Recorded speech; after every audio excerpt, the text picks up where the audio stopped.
6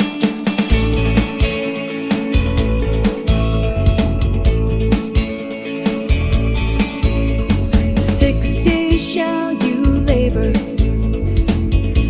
and do all your work, but on the seventh you shall rest in me, says he. 6 days shall you labor and do all your work, but on the seventh you shall rest in me, says he. I give you all my praise. I give you all my praise. You toil the land I made for you, and now come and leave the plow. As at my feet you bow, you bow. You toil the land I made for you, and now come and leave the plow. As at my feet you bow, you bow. I give you all my praise. I give you all my praise. 6 days shall you labor and do all your work, but on the seventh you shall rest in me, says he. For 6 days shall you labor and do all your work, but on the seventh you shall rest in me, says he. I give you all my praise. I give you all my praise. We give you all our praise. We give you all our praise. Oh Jesus,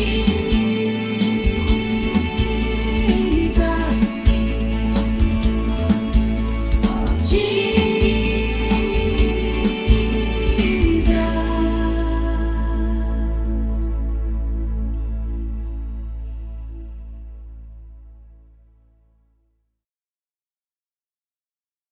happy Sabbath. கர்த்தருடைய ஆலயத்திற்கு போவோம் வாருங்கள் என்ற போது நான் மன மகிழ்ச்சியா இருந்தேன்னு சொல்லி ஒரு வசனம் வந்து நம்ம அடிக்கடி கேள்விப்பட்டிருப்போம். நம்ம யாராலையும் ஆலயத்துக்கு போக முடியல, கண்டிப்பா நம்ம எல்லாருக்கும் மன கஷ்டமா தான் இருக்கும், வருத்தமா தான் இருக்கும். ஆனாலும் நம்மளுடைய வீடுகள் ஒவ்வொன்றும் ஆலயமாக மாற்றப்பட்டிருக்கிறதை குறித்து நாம் மன மகிழ்ச்சி அடைவோம்.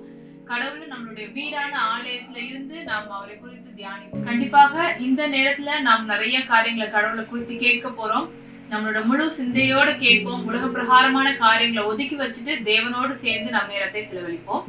ரோமர் 12வது அதிகாரம் 2வது வசனம் நம்ம எல்லாருக்கும் தெரியும். நம்ம உலகத்துக்கு ஒத்த வேஷம் தெரியாமல் கடவுளுக்கென்ற பிள்ளைகளாக வாழணும்ன்றது அந்த வசனம். அதை நான் ஆங்கிலத்துல வாசிக்கிறேன். Do not copy the behavior and customs of this world, but let God transform you into a new person by changing the way you think. So நம்மளை வந்து இந்த உலகத்திற்கு ஒத்த பிள்ளைகளாக இல்லாம கடவுளுக்கு ஏற்ற பிள்ளைகளா கடவுள் நம்மளை எப்படி மாற்றுறாருன்னா நம்மளுடைய சிந்தனைகளை மாற்றுவதன் மூலமாக கடவுள் மாற்றுறாரு. இப்பொழுதும் நமக்கு ஒரு சிந்தனைக்கான பகுதியை கேட்க இருக்கிறோம். சிந்தனைக்கான பகுதியை கேட்போம். எல்லாத்துக்கும் ஓய்வு நாள் நல்வாழ்த்துக்கள். இன்னைக்கு நம்ம சிந்தனை பகுதியில் என்ன பார்க்க போறோம்னா இயேசு கிறிஸ்துவோட குணத்தை பற்றி பார்க்க போகிறோம். இயேசு கிறிஸ்து குணத்தை பற்றி பார்க்கறதுக்கு முன்னாடி ஒரு சின்ன உதாரணத்தோட ஆரம்பிக்கணும்னு ஆசைப்படுறேன். எல்லாரும் வீடு கட்டுறதை பார்த்துருப்பீங்க. வீடு கட்டுறதுக்கு முன்னாடி என்னென்னா எல்லாரும் காங்கிரீட் ஊற்றுறதுக்கு முன்னாடி உள்ள என்ன பண்ணுவாங்கன்னா கம்பி கட்டுவாங்க. கம்பி கட்டினதுக்கப்புறம் தான் காங்கிரீட்டை வந்து ஊற்றுவாங்க. நீங்கள் எது பார்த்தாலும் சரி, காலம் கட்டினாலும் சரி, பீம் கட்டினாலும் சரி, முதல் வந்து கம்பியை தான் உள்ளே கட்டுவாங்க. அடுத்து தான் வந்து காங்கிரீட் ஊற்றுவாங்க. என்ன ஆகும்னா இதான் காங்கிரீட்னு வச்சுக்கோங்க. கம்பி கட்டாத காங்கிரீட்னா நம்ம மேலே வெயிட் கொடுக்க கொடுக்க என்ன ஆகும்னா ஒரு கட்டத்துக்கு மேலே வளைஞ்சு அப்படியே வந்து ஒடிஞ்சு போயிடும் காங்கிரீட். அதே இது இப்போ கம்பி கட்டியிருக்கோன்னு வச்சுக்கோங்களேன், இதான் கம்பி.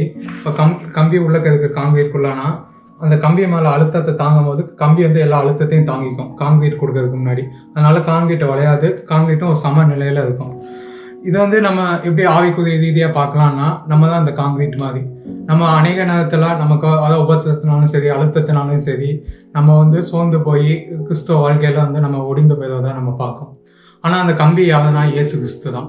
எப்போ இயேசு கிறிஸ்து நமக்குள்ளே இருக்காங்க, நம்ம உணர்வோமோ, இயேசு கிறிஸ்து எப்போ நம்ம சொந்த வச்சதா இருக்கோமோ, அப்போ இயேசு கிறிஸ்து நம்மளோட பாதத்தெல்லாம் சுமந்து அவர் வந்து நமக்காண்டி பாடுபட்டு மதித்தார் என்று நம்ம இன்னைக்கு நம்புவோமோ, அன்னைக்கு வந்து அவர் நம்மளோட பாதத்தெல்லாம் அவர் சுமக்க ஆரம்பிக்க. அதான் வந்து கிறிஸ்து சொல்றாரு, வருத்தப்பட்டு பாத சுமக்கிறவங்களே என்னிடத்தில் வாதுங்கன்னு சொல்லி. இன்னைக்கு கிறிஸ்துவோட குணம் வந்து நம்ம அநேக குணத்தை பார்க்கோம். வேதாந்தத்தை முழுசும் ஃப்ரூட்ஸ் ஆஃப் ஸ்பிரிட், ஆவிக்குரிய கனிகள் எல்லாமே அவரோட குணங்கள் தான். இன்னைக்கு கிறிஸ்துவோட ஒரு ஒரு அழகான குணத்தை பற்றி தான் நம்ம இன்னைக்கு பேச போகிறோம். என்னன்னா, அவங்களோட பகைக்கிறவங்களுக்கும் காண்டி கிறிஸ்து வந்து ஜெபிச்சார். இதுதான் இன்னைக்கு பார்க்க போகிறோம். ஸோ கிறிஸ்துவோட குணத்தை பார்க்க முன்னாடி சின்ன கதை பார்ப்போம். ஒரு ஊரில் ஒரு பணக்காரங்க இருந்தாங்க, ஒரு அப்பா அம்மா ஒரு பையன். அந்த ஊரில் என்னன்னா ஒரு சைக்கோ கில்லர் வந்து சுற்றிட்டு இருந்தாங்க. அவனுக்கு என்ன ஆசைனா, உலகத்தில் ஏதாச்சும் ஒரு பணக்காரனை பிடிச்சி ஒரு சித்திரவதை பண்ணி கொலை செய்யணும்னு சொல்லி தான் அவனோட ஒரு முக்கிய கருத்தாகவே இருந்துச்சு. அவன் வந்து அந்த பணக்கார குடும்பத்தை மேலே கண் வச்சு அவன் 3 பேர்த்தையும் ஒரு நாள் கடத்திட்டு போயிட்டான். கடத்திட்டு போய் என்ன பண்ணான்னா, முதல்ல அவங்க அப்பாவை வந்து அவங்க அம்மாவுக்கும் அந்த பையனுக்கும் முன்னாடியும் சித்திரவதை பண்ணி உடனே கொண்டுட்டான்.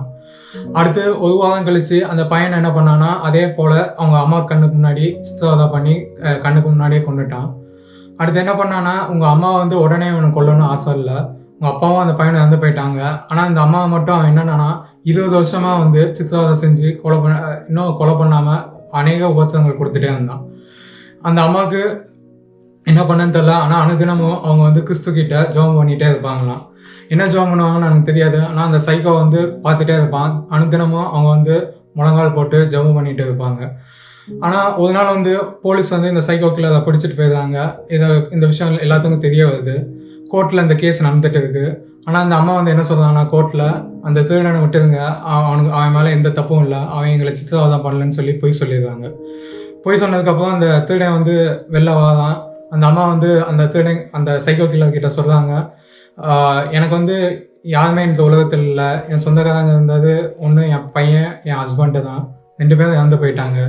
ஆனால் இப்போ எனக்கு துணைக்கு சொல்ல யாருமே இல்லை, நீங்கள் ஒருத்தந்தான் இருக்கீங்க. என் சொத்தெல்லாம் நான் உன் பேர் மேலே எழுதி வச்சிருந்தேன். நான் வந்து உன்னை அவ்வளோ தூரத்துக்கு நேசிக்கேன். ஏன்னா எனக்கு இந்த உலகத்தில் எனக்கு அன்பு செலுத்துறதுக்கு யாருமே இல்லைன்னு சொல்கிறாங்க. ஆனால் அந்த சைக்கோ கில்லர் அந்த ஒரு நிமிஷத்தில் மன கசந்து அழுகுதான். ஏன் என் மேலே இவ்வளோ அன்பு காட்டுறீங்க, நான் அதுக்கு தகுதியானவேனே இல்லைன்னு சொல்கிறாங்க. அதுக்கு அந்த அம்மா ஒரே ஒரு வார்த்தை தான் சொன்னாங்க, கிறிஸ்து என் மேலே அன்பு காமிச்சாங்க, அதுக்கு வந்து நான் தகுதியான ஆளே கிடையாது, அதே அன்பை தான் நான் உனக்கு காமிக்கேன், நீ அதுக்கு தகுதி இல்லாதவன் தான், ஆனால் கிறிஸ்து எந்த அளவுக்கு நான் நேசிக்கணும் அதே அளவுக்கு நான் உன்னையும் நேசிக்கேன்னு சொல்கிறாங்க. அந்த சைக்கோ கில்லர் அந்த நிமிஷமே மனம் திரும்ப தான் கிறிஸ்துவை சொந்த வச்சுக்கதா ஏற்றுக்கலாம். இதே தான் நம்ம கிறிஸ்துவையும் பார்க்கோம். கிறிஸ்துவ வந்து உலகத்தில் மனுஷ ரூபத்தில் வந்தார். வந்து அவரை பாடுபடுத்துறவங்களும் அவரை நிந்திக்கிறவங்களுக்கும் காண்டி அவர் ஜெபிச்சார். சிலுவை மரணத்திலே நம்ம அதான் பார்க்கோம்.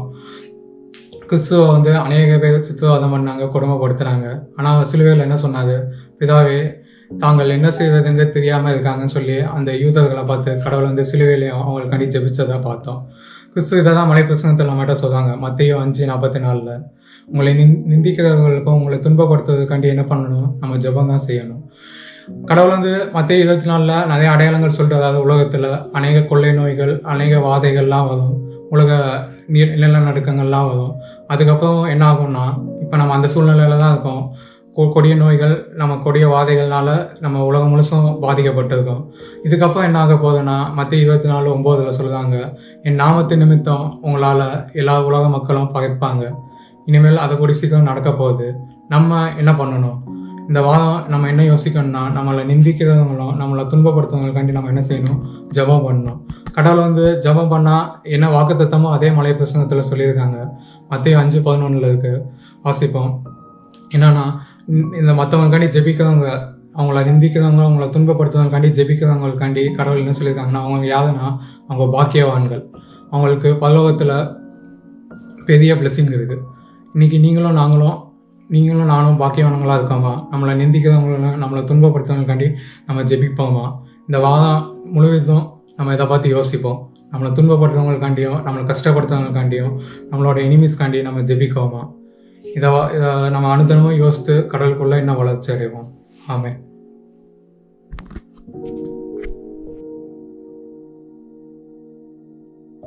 நிறைய விதமான ஊழியங்கள் இருக்கு. ஒரு சிலர் பாட்டு பாடி அந்த பாடல்கள் மூலமா ஊழியம் செய்வாங்க. ஒரு சிலர் பிரசங்கத்தின் மூலமா ஊழியம் செய்வாங்க. ஒரு சிலர் அவங்களோட ஐஸ்வர்யத்தை தானமா கொடுத்து ஊழியம் பண்ணுவாங்க. இப்படிப்பட்ட ஊழியங்கள்ல ஒரு விதமான ஊழியம் தான் என்னன்னு பார்த்தோம்னா சாட்சியின் ஊழியம். சாட்சியின் ஊழியம்னா நம்ம ஒவ்வொருத்தரையா பார்த்து பைபிள் இவர் இப்படி செஞ்சார், அவர் அப்படி செஞ்சார்னு சொல்றதை விட தேவன் எனக்கு இதை செய்தார் அப்படின்னு நம்ம சொல்லும் போது நம்ம அந்த இடத்துல என்ன செய்யணும்னா கடவுளை அந்த மக்களுக்கு கொண்டு போய் நிறுத்துறோம். கடவுளுடைய மகிமையை அவங்க கண்டிப்பா அந்த இடத்துல உணர்வாங்க. சோ அப்படிப்பட்ட ஒரு நிகழ்ச்சியை தான் இப்ப நம்ம கேட்க போறோம். ஊழிய அறிக்கை. ஊழிய அறிக்கை அப்படின்றது ஒரு சாட்சியின் செய்தி தான். இப்போ இந்த ஊழிய அறிக்கையின் மூலமாக கடவுளுடைய ஊழியம் அநேக இடங்கள்ல நடந்துட்டு இருக்கு. இந்த வாரத்திற்கான ஊழிய அறிக்கையை நாம் கேட்போம். ஹாப்பி சாபத் எல்லாருக்கும். ஒரு வாரமும் நம்ம அயலாக நடக்கிற ஊழியங்களும் அங்கே நடக்கிற சாட்சியம் குறித்து தான் பார்த்துட்டு இருக்கோம். இந்த வாரம் நம்ம ஒரு நபரை பற்றி பார்க்க போகிறோம். இந்த நபருடைய பெயர் லவ்ரி. அவர் தன்னுடைய நண்பருடைய கல்லறையில் நின்று ரொம்ப வருத்தத்தோடு பார்த்துக்கிட்டு இருக்காங்க. அவரோட நண்பர் 3 வருஷத்துக்கு முன்னாடி ஒரு மூளையில் சிறு அடைப்பு ஏற்பட்டு இறந்துடுறாங்க. இவங்க 2 பேருக்கும் ஒரே வயது தான் ஆகுது. நானும் இந்த கல்லறையில் தான் இருப்பேனா அப்படின்னு சொல்லி அவரோட உள் மனசில் ஏதோ ஒன்று சொல்லிக்கிட்டே இருக்கு. அப்போ அவருடைய மனசில் ஒரு சத்தம் கேட்குது. இப்போ இருக்கிற உன் லைஃப் நான் எங்கே கொண்டு போக போகுது அப்படிங்கிறது உனக்கு தெரியுமா அப்படிங்கிற ஒரு கேள்வி வந்துச்சு. அதுக்கு அவரால் ஆன்சர் பண்ண முடியல. ஏன்னா இப்போ இருக்கிற வாழ்க்கை அவர் எங்கே கொண்டு போக போகுதுன்னு அவருக்கு தெரியாது. அப்படியே நாள் போச்சு. எனக்கு இன்னொரு சத்தம் கேட்டது அவருக்கு. நீ இறந்துட்டா உனக்கு என்ன ஆகும்னு தெரியுமா அப்படிங்கிற ஒரு கேள்வியும் அவருக்கு வந்துச்சு. நான் இறந்துட்டா என்ன ஆகும்? அப்புறம் அவர் யோசிச்சாரு. நான் முன்னாடி அவர் கேட்டிருக்காரு, ஒரு இயேசுவோட 2ஆம் வருகையில பாவம் செஞ்சவங்க எல்லாம் நரகத்துக்கு போயிடுவாங்க அப்படிங்கிறது மட்டும் அவருக்கு தெரிஞ்சுது. அதுக்கப்புறம் இதை அவருடைய மனசுல இருக்கிற குழப்பம் அதெல்லாம் சொல்றதுக்கு எந்த கிறிஸ்துவ நண்பர்களும் அவருக்கு இல்லை. அதனால இதை அப்படியே விட்டுட்டாரு. அப்படியே இது நாள் போச்சு. அவர் காதில் சின்ன இன்ஃபெக்ஷன் வந்துச்சு. அப்போ அவர் ஹாஸ்பிட்டல் போறாங்க. அப்போ அவருக்கு தெரியுது புரோஸ்டேட் கேன்சர் அவருக்கு இருக்குன்னு. இப்போ கேன்சர் இருக்கிறதுனால கண்டிப்பா நம்ம இறந்துருவோம் அப்படிங்கிற ஒரு பெரிய பயம் அவருக்கு வந்துருச்சு. சரி, நம்ம பாவத்தை எல்லாத்தையும் நம்ம விட்டுலாம், ஏசுப்பாக்காக இருக்கலாம் இனிமேல அப்படின்னு சொல்லி அவர் ஓடி போய் சர்ச்சில் அவரோட பாவத்தை எல்லாத்தையும் விட்டுட்டு ஜெபம் பண்ணிட்டு மனம் திரும்பி வெளியே வராரு. அதுக்கப்புறம் அவர் பைபிள் படிக்க ஆரம்பிக்கிறாங்க. பைபிளில் லூக்கா புத்தகத்தில் சனிக்கிழமை தான் ஓய்வு நாளுங்கிறத தெளிவாக தெரிஞ்சுக்கிறாரு. அதுக்கப்புறம் புதிய ஏற்பாட்டில் தேடிக்கிட்டே இருக்காரு. ஞாயிற்றுக்கிழமைக்கு அது மாற்றப்பட்டதுன்னு சொல்கிறாங்களே அப்படிங்கிறத.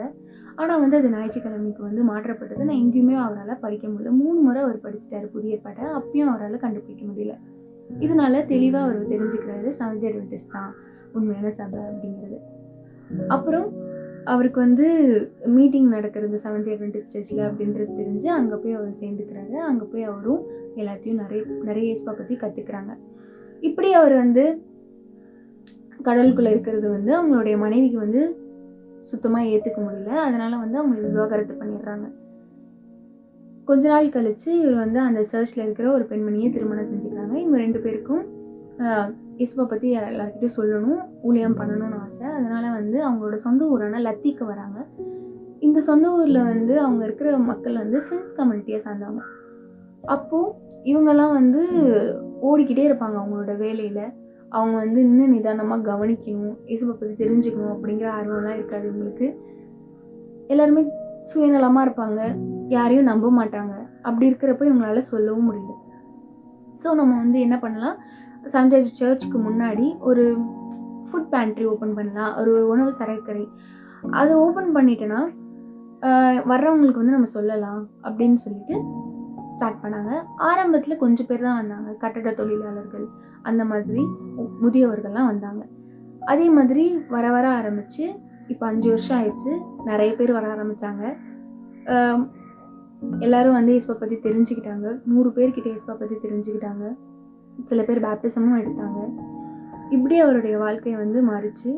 அவருடைய ப்ரோஸ்டேட் கேன்சரும் ட்ரீட்மெண்ட் எடுத்துக்கிட்டாரு, அதுவும் சரியாயிடுச்சு. அப்படி மரணத்தை குறித்து பயந்து வர ஏசப்பா இவ்வளோ தூரம் கொண்டு வந்து அவரை மரணத்திலேருந்து வெளியே வர வச்சு ஏசப்பாக்காக வாழ வச்சுருக்காங்க. இப்போ அவரோட ஏசப்பாக்காக வந்து அவரோட வாழ்க்கையை ஒப்படைச்சிட்டு அவர் 2ஆம் வருகைக்காக ஈகராக காத்துக்கிட்டு இருக்காங்க. இப்போது அதே போல் தான் நம்மளுக்கும் ஒரு சான்ஸ் ஏசப்பா கொடுப்பாங்க. அதை வந்து நம்ம வந்து தேர்ந்தெடுத்துக்கணும். நம்ம வந்து அதோட அந்த வழியில் தான் நம்ம போகணும். நம்மளோட லைஃப்பை வந்து ஏசப்பாக்காக ஒப்படைச்சிக்கணும். எந்த மரணத்தை குறித்தும் நம்ம பயப்படக்கூடாது. நம்மளும் 2ஆம் வருகைக்காக ஏசப்பாக்காக வெயிட் பண்ணுவோம். தேங்க்யூ.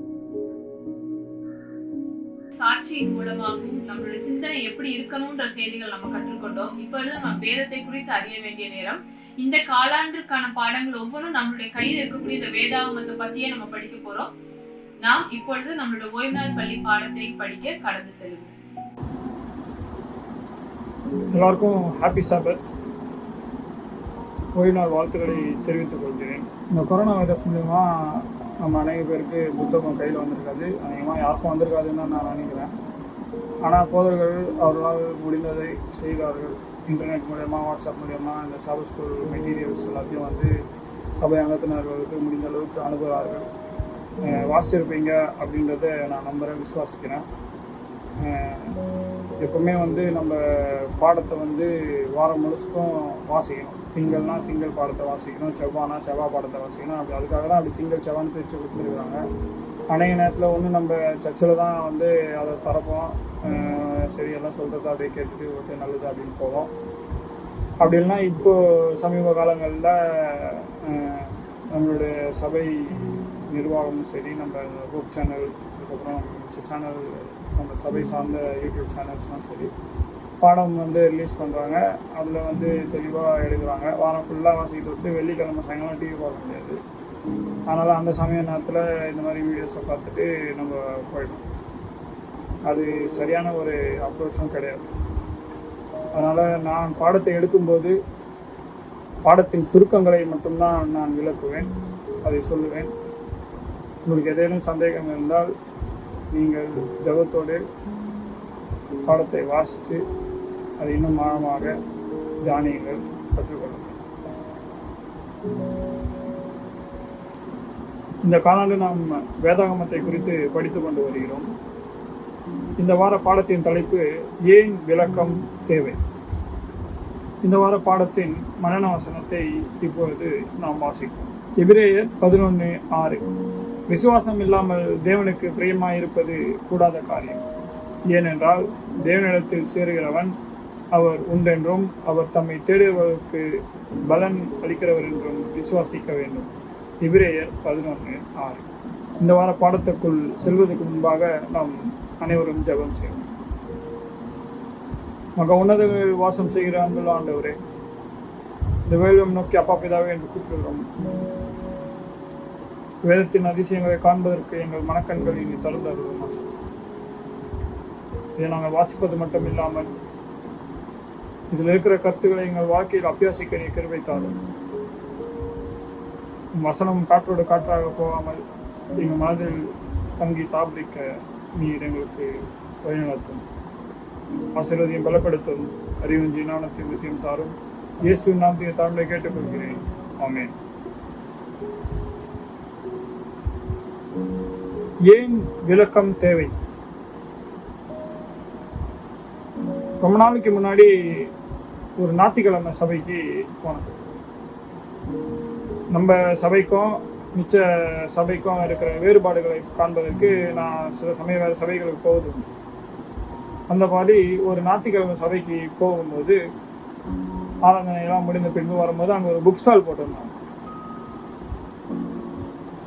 பொதுவாக புக் ஸ்டாலில் பார்த்தோம்னா நம்ம ஒரு 4 கிறிஸ்துவ பாடல் சிடி வச்சுருப்பாங்க. அதுக்கு அடுத்தது ஒரு ஜெபத்தை பற்றியோ இல்லைன்னா ஒரு ஒரு பாட புத்தகங்கள் அந்த போல் வச்சுருப்பாங்க. அங்கே ஒரு பெரிய புக்கு இருந்துச்சு, எடுத்து பார்த்தேன். அது மேலே கமெண்ட்ரின்னு போட்டுருந்துச்சு, பைபிள் கமெண்ட்ரின்னு போட்டுருந்துச்சு. ஆனால் அது பைபிள் கமெண்ட்ரி போட்டிருக்குது. ஏன்னா அது வரைக்கும் எனக்கு தெரியாது பைபிள் கமெண்ட்ரி மிச்ச இதுலாம் கூட இருக்குதுன்னு. பைபிள் கமெண்ட்ரி போட்டு இருந்துச்சு. சரின்ட்டு திறந்து பார்த்தேன், நிறைய இருந்துச்சு. உடனே எடுத்தோடனே வெளிப்படுத்தல் புத்தகத்துக்கு திருப்பினோம். அதில் வசனங்களோட அர்த்தங்களை பார்க்கும்போது எனக்கு வெளிப்படுத்தலில் வந்து என்ன சொல்லி கொடுத்துருக்குறாங்களோ தியானம் திருச்சபையில் எனக்கு கிளாஸ்லையும் பிரசங்கத்துலையும் நான் கேட்டதுக்கு அப்படியே மாறுபாடாக இருந்துச்சு. அப்படியே அது நார்த்து, நம்ம சர்ச்சு வந்து விளக்கம் வந்து நார்த்து அப்படின்னு இருந்துச்சுன்னா அது சவுத்துன்ற மாதிரி ரொம்ப வேறுபாடு இருந்துச்சு. இந்த பாடத்தை வாசிக்கும் போது விளக்கம் ஏன் தேவை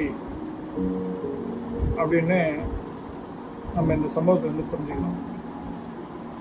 ஏதோ பைபிள் அப்படி திறந்தோம், அப்படி வாசித்தோம், சரி மூடிட்டோம், ஜெபம் பண்ணோம், போயிட்டோம், நம்ம வேலையை பார்த்துன்னு போயிட்டோம் அப்படின்னு இல்லாமல் அதில் ஆழ்ந்த கருத்தை நாம் புரிந்து கொள்வது எந்த அளவுக்கு முக்கியம் என்று நாம் தெரிந்து கொள்ளலாம்.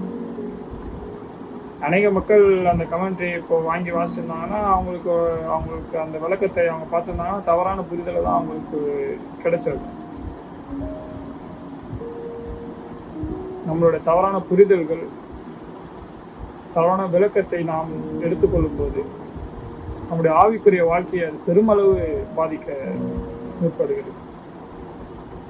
பாடத்தில் மிக அழகான உதாரணத்தை சொல்லியிருக்கிறாங்க. ஒரு கணவர் வந்து அவருடைய ஒய்ஃபை வந்து இன்னொரு பெண்மணிக்காக விட்டுட்டு போயிட்டாரு. அந்த நேரம் பார்த்து நம்ம இந்த கணவர் வசனத்தை வாசிக்கிறாரு. உனக்கும் ஸ்திரீக்கும் பகை உண்டாக்குவேன் அப்படின்னு சொல்லிட்டு வாசிக்கிறாரு. சரி, ஓகே, இந்த வசனத்தை பிரகாரம் நமக்கு நடந்தது சரிதான் அப்படின்னு நினைக்க முடியாது. அதனால் போன பெண்மணி கூட அவருக்கு ரொம்ப நாள் இருக்க முடியாது, ஏன்னா பகை உண்டாக்குவேன் அப்படின்னு இருக்கு அப்படின்னு அவங்க நினைக்க முடியாது. ஏன்னா அந்த வசனத்தின் விளக்கம் அது இல்லை. இன்னைக்கு ஏறத்தாழ உலகத்தில் 40,000 சபைக்கு மேலே இருக்குது. 40,000 சபைக்கு மேலேனா 40,000 தனித்தனி சபை இல்லை, 40,000 சபை குழுக்கள், ஆர்கனைசேஷன்ஸ், டினாமினேஷன்ஸ் இருக்குது. ஒருத்தருக்கும் ஒரு விதமான விளக்கம், ஒருத்தருக்கும் ஒரு விதமான புரிதல். ஆனால் நான் வேதத்தை வாசிக்கும் போது, ஒரு குறிப்பிட்ட வசனத்தின் வாசிக்கும் போது, அந்த வசனம் எந்த அடிப்படையில் தேவன் அந்த இடத்துல வைத்திருக்கிறார், அதன் வரலாற்று பின்னணி என்ன நோக்கத்தோடு அந்த வசனம் எழுதப்பட்டிருக்கிறது, இதை புரிந்து கொள்ள, இதன் விளக்கத்தை அறிந்து கொள்ள பரிசுத்த ஆவியானவர் உதவியால் மட்டும்தான் முடியும். அப்படி சும்மா அப்படி வாசித்தோம் அப்படின்னா அது நம்மளால புரிஞ்சிக்க முடியாது. அது விளக்கத்தை நம்ம அறிந்து கொள்ள முடியாது. அதை தாண்டி நம்ம சொந்த அர்த்தத்தை நம்ம அதில் போட்டோம், நம்ம சொந்த அர்த்தத்தில் அதை புரிஞ்சுக்கிட்டோம் அப்படின்னா அது வேதாகமத்தை, அந்த வசனத்தை அங்கே வைக்கப்பட்டிருந்து அங்கே எழுதப்பட்டிருந்த உண்மையான அர்த்தத்துக்கான காரணமோ இல்லை அந்த உண்மையான அர்த்தம் வந்து நமக்கு புரியாமையே போயிடும், தெரியாமையே போயிடும். நம்மளோட சொந்த அஜெண்டா, நம்மளோட சொந்த எண்ணங்களும் நம்மளோட சொந்த விளக்கம் தான் அதில் இருக்கும். அது நம்மளோட ஆவிக்குரிய வாழ்க்கையை தவறான வழிக்கு கொண்டு போகவும் நம்ம ஆவிக்குரிய வாழ்க்கையை அழிப்பதற்கும் ரொம்ப ஒரு வசதியான ஒரு காரியமாக அந்த வேத வசனம் தான் தேவன் நம்மிடத்தில் பேசுகிற ஒரு வழி. அந்த வசனத்தின் விளக்கத்தை நாம் சரியாக புரிந்து கொள்ள வேண்டும் என்றது மிக அவசியம். ஏன் விளக்கம் தேவை? இந்த சொந்த விளக்கம் நம்ம பார்க்க நம்ம இஷ்டத்துக்கு ஏதோ மனசில் பட்டதெல்லாம் போட்டு கொடுத்துட்டு அப்படியே போகாமல் தேவன் நமக்கு என்ன விஷயம் இந்த வேதாகமத்தில் வெளிப்படுத்த இருக்கிறார். நிறைய போதகர் சொல்ல கேட்டிருக்கோம், ஊழியக்காரர்கள் சொல்ல கேட்டிருக்கோம். இந்த வசனத்தை நான் ஒரு 100 தடவை வாசிச்சிருப்பேன், ஒவ்வொரு தடவையும் ஒவ்வொரு மாதிரி இருக்கு, ஒவ்வொரு மாதிரி புரிதல் வருது. சில அங்கத்தினர்கள்லாம் ஒரு பாஸ்டர் பிரசங்கம் பண்ணி முடிச்சுன்னா சில பேர்லாம் போய் சொல்லி நான் பார்த்துருக்கேன். ஃபஸ்ட்டு எவ்வளோ பேர் யோபை பற்றி பேசியிருக்கிறாங்க, இந்த வாட்டி நீங்கள் யோபை பற்றி பேசும்போது புதுசாக இருந்துச்சு பாஸ்டர் எனக்கு. ஒவ்வொரு வசனத்துக்கும் தேவன் வெளிப்படுத்துகிற விளக்கம் மிக அவசியம். அது நம் ஆவிக்குரிய வாழ்க்கையும் தேவனோடு நாம் வைத்திருக்கிற உறவையும் பலப்படுத்தும், வழிநடத்தும்.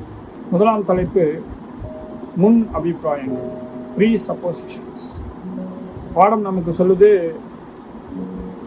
யாருமே வேதாகமத்தை ஒரு முன் அபிப்பிராயம் இல்லாமல், ஒரு முன்னாடியே ஒரு வசனத்தை பற்றி ஒரு ஐடியா இல்லாமல், ஒரு சிந்தனை இல்லாமல் யாரும் வாசிக்கிறது கிடையாது அப்படின்னு நமக்கு பாடம் சொல்லிக்கிறது. இன்றைக்கு நாம் வேதாகமத்தை வாசிக்கும் போது நான் முன்னாடியே ஒரு ஐடியாவோட தான் அதை வாசிப்போம். ஒரு உதாரணத்துக்கு நம்ம சொல்லுவோம்னு பார்த்தா, ஒரு வசனம் நம்ம சங்கீதம் 91 எடுத்துப்போமே. நம்ம அதை வாசிக்கும் போது எதுக்காக வாசிப்போம் அப்படின்னா, அதை ஒரு ஆறுதலுக்காக வாசிப்போம், அப்படி இல்லைன்னா ஒரு தைரியத்துக்காக அதை நம்ம வாசிப்போம். நம்ம அதை வாசிக்கும் போது ஓகே, இந்த வசனம் வாசித்தா நமக்கு ஒரு தைரியம் வரும், ஒரு ஆறுதல் வரும், இந்த வசனம் ஆறுதலுக்காக தான் கொடுக்கப்பட்டிருக்குது, தைரியத்துக்காக தான் கொடுக்கப்பட்டிருக்குதுன்னு ஒரு முன்னாடியே நம்ம சிந்தையை வைத்து நம்ம அதை வாசிப்போம். ஆனால் சங்கீதம் 91க்கு தீர்க்க தரிசன கண்ணோட்டமும் இருக்குது. அதை குறித்து வேத வல்லுநர்களும் பேசியிருக்கிறாங்க, எழுதியிருக்கிறாங்க. இன்றைக்கு நாம் ஒரு முன்னாடியே நம்ம மைண்டுக்குள்ளே ஒன்று வச்சுக்கிட்டு வாசிக்கிறோம். அநேக நேரத்தில் அதை தவிர்க்க முடியாது. ஏன்னா நம்மளோட வாழ்க்கையின் பகுதிகள் இல்லை வாழ்க்கையின் அனுபவங்கள் நம்ம வேத வசனத்தை வாசிக்கும் போது அநேக நேரம் அதோட ரிலேட் ஆகிடுது, ஒத்து போயிடுது. இல்லைன்னா நமக்கு அதில் ஏதாவது தேவையான பதில்கள் அதில் கிடைக்குது. ஏதாவது ஒரு ஒரு விஷயங்கள் நம்மளோட முன் எண்ணங்களுக்கும் எல்லாத்துக்கும் அது கனெக்ட் ஆகிடும், ஒன்று போயிடும். அதை மாற்றுவது எளிதல்ல. அது அநேக நேரம் தவிர்க்க முடியாத ஒரு சூழ்நிலையில் அப்படி வந்தோம்.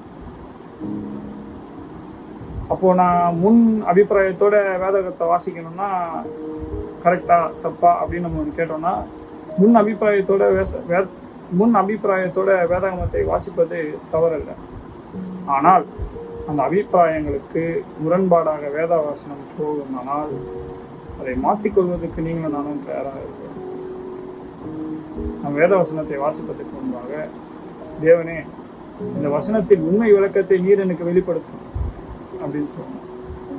நான் தேவனிடத்தில், தேவனே என்னோட அபிப்பிராயங்கள் எது ஒரு பக்கம் இருந்தாலும் இந்த வசனத்தின் உண்மை விளக்கம் என்னவென்று நாம் ஜெபிப்போம்.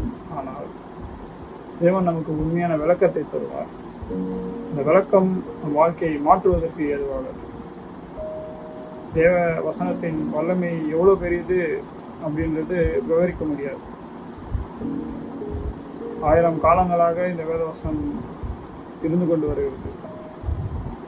சாத்தான் இந்த வேத வசனங்களை மாற்றுவதற்கு, இதை அழிப்பதற்கு செய்யாத விஷயமே கிடையாது.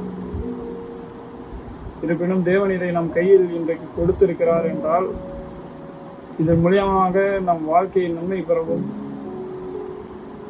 அவர் அண்டை நாம் முழுமையாக அன்பு செலுத்தவும், அவரை தொழுது கொள்ளவும் இது வழிநடத்தும் அப்படின்றதுக்காக தான்.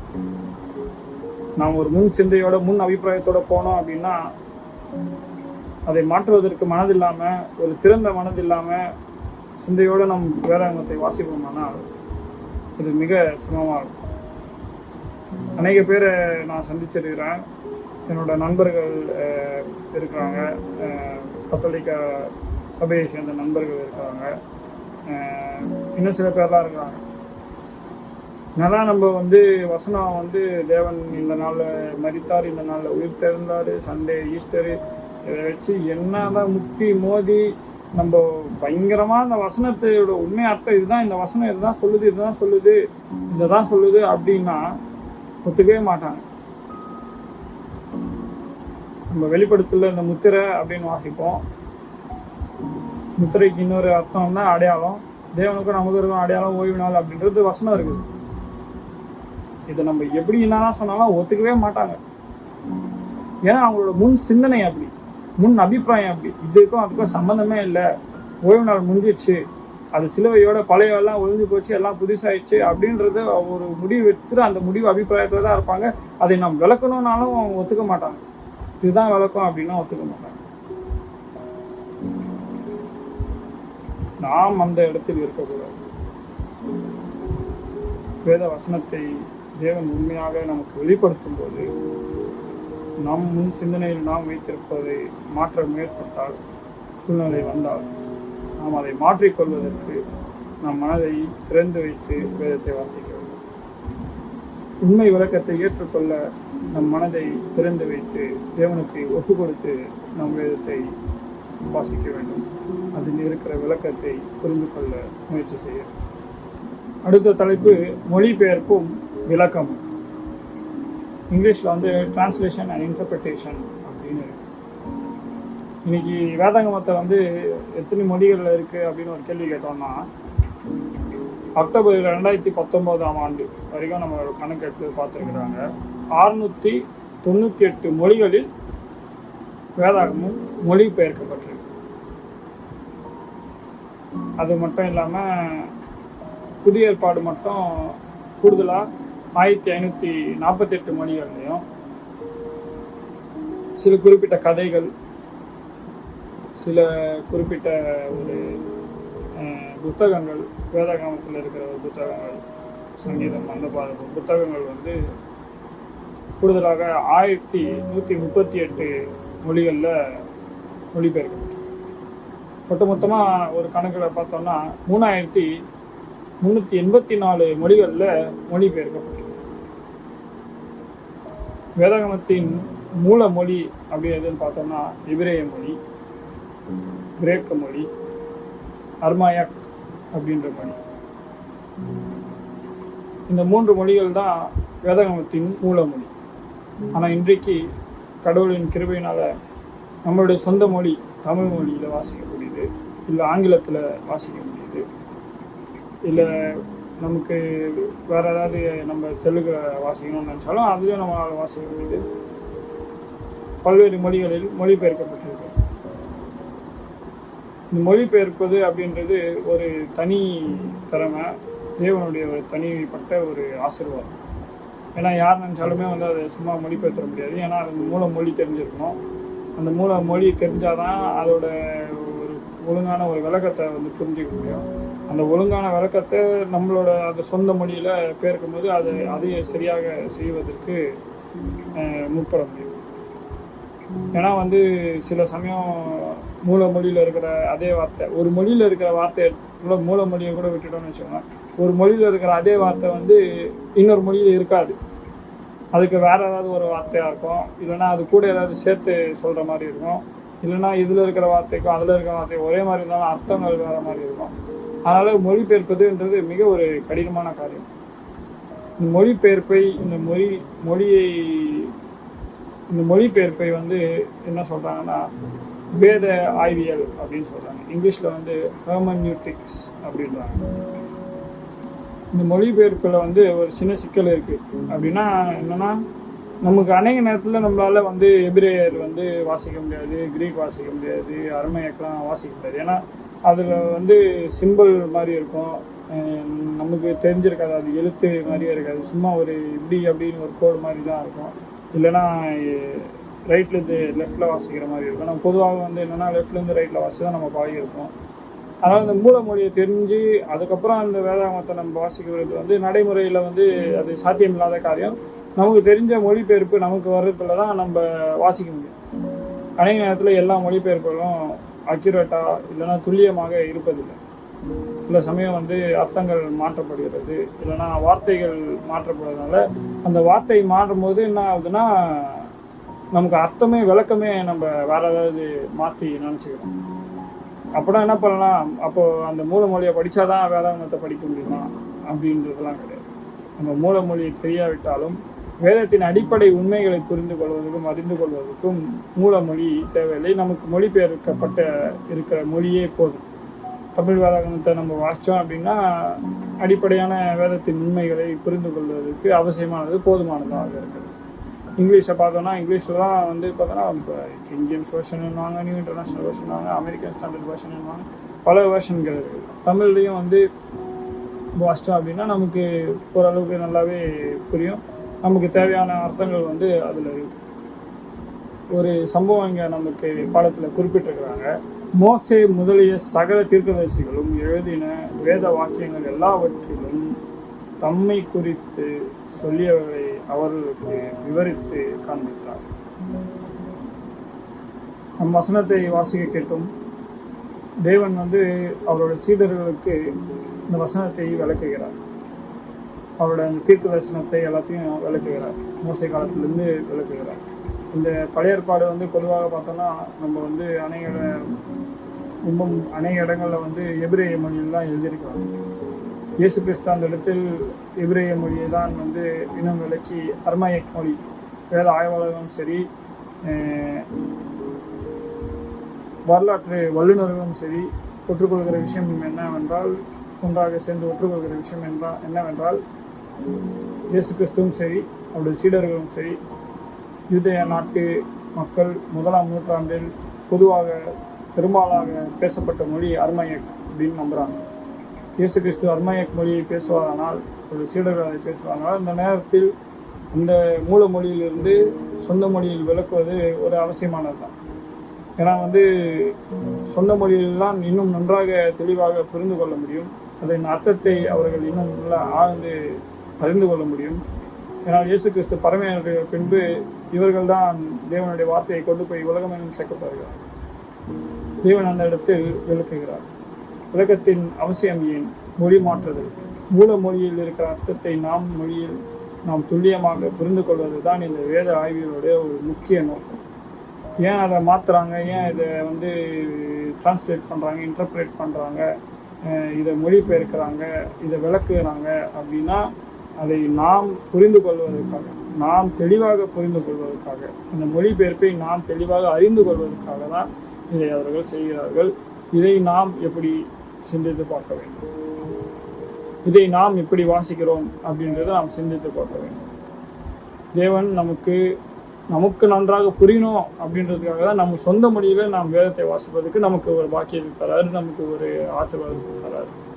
நாம் அந்த ஆசீர்வாதத்தை எப்படி பயன்படுத்துகிறோம் அப்படின்றது நம்ம யோசித்து பார்க்க வேண்டும். அதுதான் இந்த பாடம் நமக்கு தெளிவாக விளக்குகிறது. அடுத்த தலைப்புக்கு செல்வோம். வேதாகமும் கலாச்சாரமும். அநேக நேரங்களில் இது ஒரு பெரிய ஒரு கன்ஃபியூஷனே வந்துடும். நான் சின்ன வயசில் இருக்கும்போது ஒரு சம்பவம் எனக்கு நினைவுக்கு வருது. எங்கள் பாட்டி வந்து இது ஒரு திருமணம்னு நினைக்கிறேன். அந்த திருமணத்தில் வந்து சில விஷயங்கள் சொந்தக்காரங்களாம் வந்து இதை செய்வாங்க. கொஞ்சம் பேர் வந்து சாப்பாடு செஞ்சு போடுவாங்க, கொஞ்சம் பேர் இந்த கிஃப்ட்டு தருவாங்க, இல்லைனா இவங்க இந்த சீரை செய்யணும் அந்த சீரை செய்யணும் அப்படின்லாம் இருக்கும். அப்போ எங்கள் பாட்டி செய்யும்போது எங்கள் பாட்டி வந்து இன்னொருத்தவங்க சொந்தக்காரங்க அவங்கக்கிட்ட வந்து இது செய்யணும்னு சொல்லும் போது அவங்க என்ன சொன்னாங்கன்னா, இது மாதிரிலாம் பைபிளில் இல்லை, கிறிஸ்டியன்லாம் இப்படி பண்ணதுக்கு இல்லை, பைபிளில் யாரும் இந்த மாதிரிலாம் பண்ணல, ஆனால் நானும் பண்ண மாட்டேன்ட்டு எஸ்கேப் ஆகிட்டாங்க. அப்போது நமக்கு ஒரு கேள்வி வருது. வேதாகமம் வந்து குறிப்பிட்ட இந்த கலாச்சாரத்தில் எழுதப்பட்டிருக்குது, இந்த கலாச்சார மக்களின் காலகட்டத்தில் எழுதப்பட்டிருக்குது, ஒரு குறிப்பிட்ட மொழியில் இருக்கிற மக்களுக்காக எழுதப்பட்டிருக்குது. அப்போது வேதாகமம் வந்து அந்த மொழியினர்களுக்கு மட்டும்தானா, இல்லை அந்த கலாச்சார மக்கள் மட்டும்தானா? அந்த கலாச்சாரத்தின் மக்களுக்கு எழுதப்பட்டதுனால என்னோட கலாச்சாரத்தின் நான் இருக்கும்போது இந்த வேதாகமத்தை பின்பற்ற முடியுமா? இதன் விளக்கத்தை நான் அறிந்து கொள்ள முடியுமா? அதை அறிந்து கொண்டாலும் அதை என் வாழ்க்கையில் அபியாசிக்க முடியுமா அப்படின்ற ஒரு கேள்வி இன்னைக்கு நமக்கு வர்றதுக்கு வாய்ப்பு. அப்போஸ்தலர் எழுதின நிருபம் 17ஆம் அதிகாரம் 26வது வசனத்தை நம்ம பாடத்தில் பார்க்குறோம். அதை நாம் வாசிக்க கேட்போம். மனுஷ ஜாதியான சகல ஜனங்களையும் அவர் ஒரே இரத்தத்தினாலே தோன்ற பண்ணி பூமியின் மீதெங்கும் குடியிருக்கச் செய்து முன் தீர்மானிக்கப்பட்ட காலங்களையும் அவர்கள் குடியிருப்பின் எல்லைகளையும் குறித்திருக்கிறார். அப்போஸ்தலர் 17:26. பவுலார் வந்து இங்கே ஒரு வித்தியாசமான ஒரு ரொம்ப சுவாரஸ்யமான ஒரு கண்ணோட்டத்தில் ஒரு வசனத்தை சொல்கிறாரு. நம்ம எல்லாருமே வந்து ஒரே ரத்தம், அதாவது எப்படின்னா வசனம் வந்து நம்ம பார்த்தோம்னா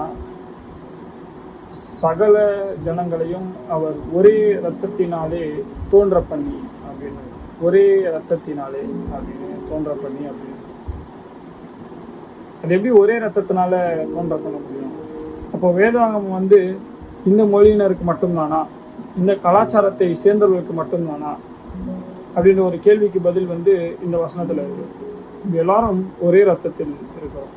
அது என்ன ஒரே ரத்தம்? நம்ம தான் வேற வேற மொழி வேற வேற கலாச்சாரம் அப்படின்னு பார்த்தோம்னா நாம் செய்கிற பாவமும் சரி, நம் வாழ்க்கையில் ரட்சிப்புக்கான தேவையும் சரி, நம்மளுடைய கலாச்சாரத்தினாலும் சரி, நம்மளுடைய மொழியினாலும் சரி, எந்த விதத்திலையும் அது வந்து கட்டுப்படுத்தப்படவில்லை.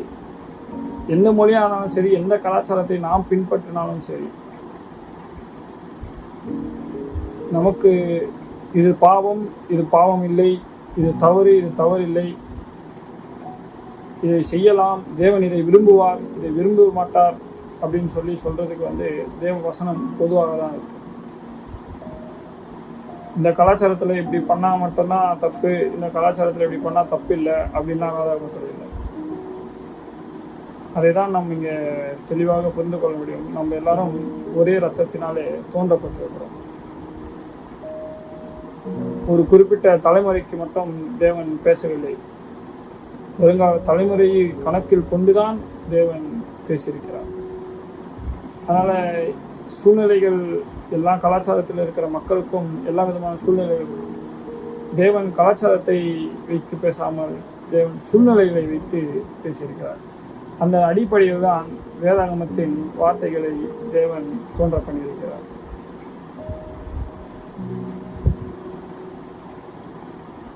வேதாகமம் பல நாட்களுக்கு முன்பாக, பல வருடங்களுக்கு முன்பாக ஒரு குறிப்பிட்ட கலாச்சாரத்தின் காலத்து கட்டத்தில் எழுதப்பட்டிருந்தாலும் தேவன் இன்றைக்கு அதன் உண்மைகளை உங்கள் கையிலும் என் கையிலும் கொடுத்திருக்கிறார். அதன் விளக்கத்தை நாம் தெளிவாக புரிந்து கொள்ள வேண்டும் என்று நமக்கு சொந்தமான மொழியிலே மொழிபெயர்த்து கொடுத்திருக்கிறார், விளக்கியும் கொடுத்திருக்கிறார். அதனால் வந்து நம்ம கலாச்சாரமும் வேதாகமத்தையும் பார்த்தோம்னா அது எழுதப்பட்டது என்னமோ வேற ஒரு கலாச்சாரம் தான். ஆனால் அதன் உண்மைகள் இன்னைக்கும் நம்மளுடைய கலாச்சாரத்தில் எந்த கலாச்சாரமானாலும் இருக்கட்டும், ஈஸ்டர்ன் வெஸ்டர்ன் கலாச்சாரமாக இருக்கட்டும், இல்லைன்னா தமிழ் பண்பாடு இருக்கிற கலாச்சாரமாக இருக்கட்டும், இல்லை வேறு மொழியை சார்ந்த கலாச்சாரமாக இருக்கட்டும், எந்த கலாச்சாரமாக இருக்கட்டும், தேவன் ஒரு எபிரேய கலாச்சாரத்தில் இருக்கிற இந்த சூழ்நிலையில் எழுதப்பட்ட வசனம் சரி, பல ஆயிரம் வருஷங்களுக்கு முன்பாக எழுதப்பட்ட வசனம் இந்த வேதாகமும் சரி, இன்றைக்கும் நம் கலாச்சாரத்தில் நம் சூழ்நிலையில் ஒற்றுப்போவதாக இருக்கிறது. அப்படிப்பட்ட ஒரு வசனங்களை, அப்படிப்பட்ட வேதாகமத்தை நாம் இப்படி புரிந்து கொள்கிறோம். இது அந்த கலாச்சாரத்துக்கு தான் அப்படின்னு நம்ம யோசித்து விடுறோமா? இல்லை தேவன் வந்து என்னுடைய சூழ்நிலைகளுக்கு ஒத்துப்போகிறது, தேவன் அப்படிப்பட்ட இந்த வேதாகமத்தை நாம் எப்படி புரிந்து கொள்கிறோம், இதன் விளக்கத்தை நாம் எப்படி அறிந்து கொள்கிறோம் அப்படின்றது நீங்களும் நானும் சிந்திச்சு பார்க்க வேண்டியதாக இருக்குது. ஒரு குறிப்பிட்ட கலாச்சாரத்தை மட்டும் நாம் மனதில் வைத்துக்கொண்டு நம் வாசிக்காமல், பேசாமல், யோசிக்காமல் இது நம் காலகட்டத்துக்கும் சேர்ந்தது என்பதை நாம் விசுவாசித்து வாசிப்போமானால் நம் ஆவிக்குரிய வாழ்க்கையில் அது ஒரு பலத்தை தரும். அடுத்த தலைப்பு நமது பாவத்தன்மை. நம்முடைய பாவத்தன்மையும் நம்மில் இருக்கிற பாவமும் வேதத்தின் விளக்கத்துக்கும் என்ன சம்பந்தம் அப்படின்னு பார்த்தோம்னா, நம்மளுடைய பாவத்தன்மை, நம்மளுடைய பாவ செயல்கள், சிந்தனைகள், எண்ணங்கள், நம்மளுடைய வேத வசனத்தை நாம் புரிந்து கொள்கிற விதத்தையும் இதன் விளக்கத்தை தெரிந்து கொள்கிற விதத்தையும் மாற்றுறதுக்கு வல்லமை பெற்றது. உலகம் முழுசுக்கும் நம்ம பார்த்தோன்னா இன்னைக்கு வந்து பாவம் வந்து எல்லா விஷயத்தையும் மாற்றிருக்குது. சபை நடக்கிற விதங்களை பாவம் மாற்றிருக்கிறது, வேத வசனங்களை வாசிக்கிற விதங்களை மாற்றிருக்கிறது. இன்னைக்கு தேவனை துதிப்பது கூட இந்த உலகத்தின் பாவம் வந்து, உலக முறைகள் வந்து மாற்றிருக்கிறது. இன்றைக்கு நாம் வேதத்தை வாசிக்கும் போது நம்மளுடைய பாவத்தன்மை எப்படியெல்லாம் இந்த வேத விளக்கத்தையும் இந்த வேத வசனங்களை புரிந்து கொள்வதற்கு நம்மளை திசை மாற்ற செய்கிறது என்று நீங்கள் நானும் சிந்தித்து பார்க்க கடமைப்பட்டிருக்கிறோம். இந்த பாடம் நமக்கு அழகாக சொல்லித்தருகிறது. அநேக நேரத்தில் தேவனுடைய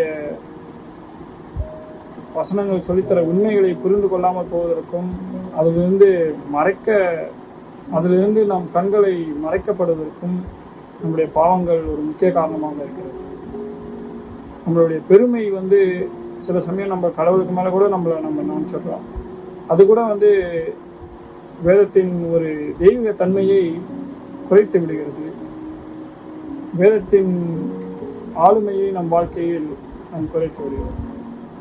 நம்முடைய பாவம் மிக ஒரு வல்லமை பெற்றதாக இருக்கிறது. நம் வேதத்தின் விளக்கத்தை புரிந்து கொள்வதை தடுப்பது. சில பேரெல்லாம் வந்து பார்த்தோன்னா அவங்களுக்கு பிடிச்சதை தான் கேட்பாங்க. ஆறுதல் ஜெப கூட்டம், நற்செய்தி கூட்டம் அப்படின்னா பார்த்தா சம கூட்டமாக இருக்கும். நற்செய்தி கூட்டம், ஹீலிங் மினிஸ்ட்ரி, இந்த ஹீலிங் மீட்டிங்லாம் பார்த்தா சம கூட்டமாக இருக்கும். நம்ம ஒரு டேனியல் செமினாரு, ஒரு டேனியல் இது பார்த்தோன்னா கண்டிப்பாக கூட்டமே இருக்குது.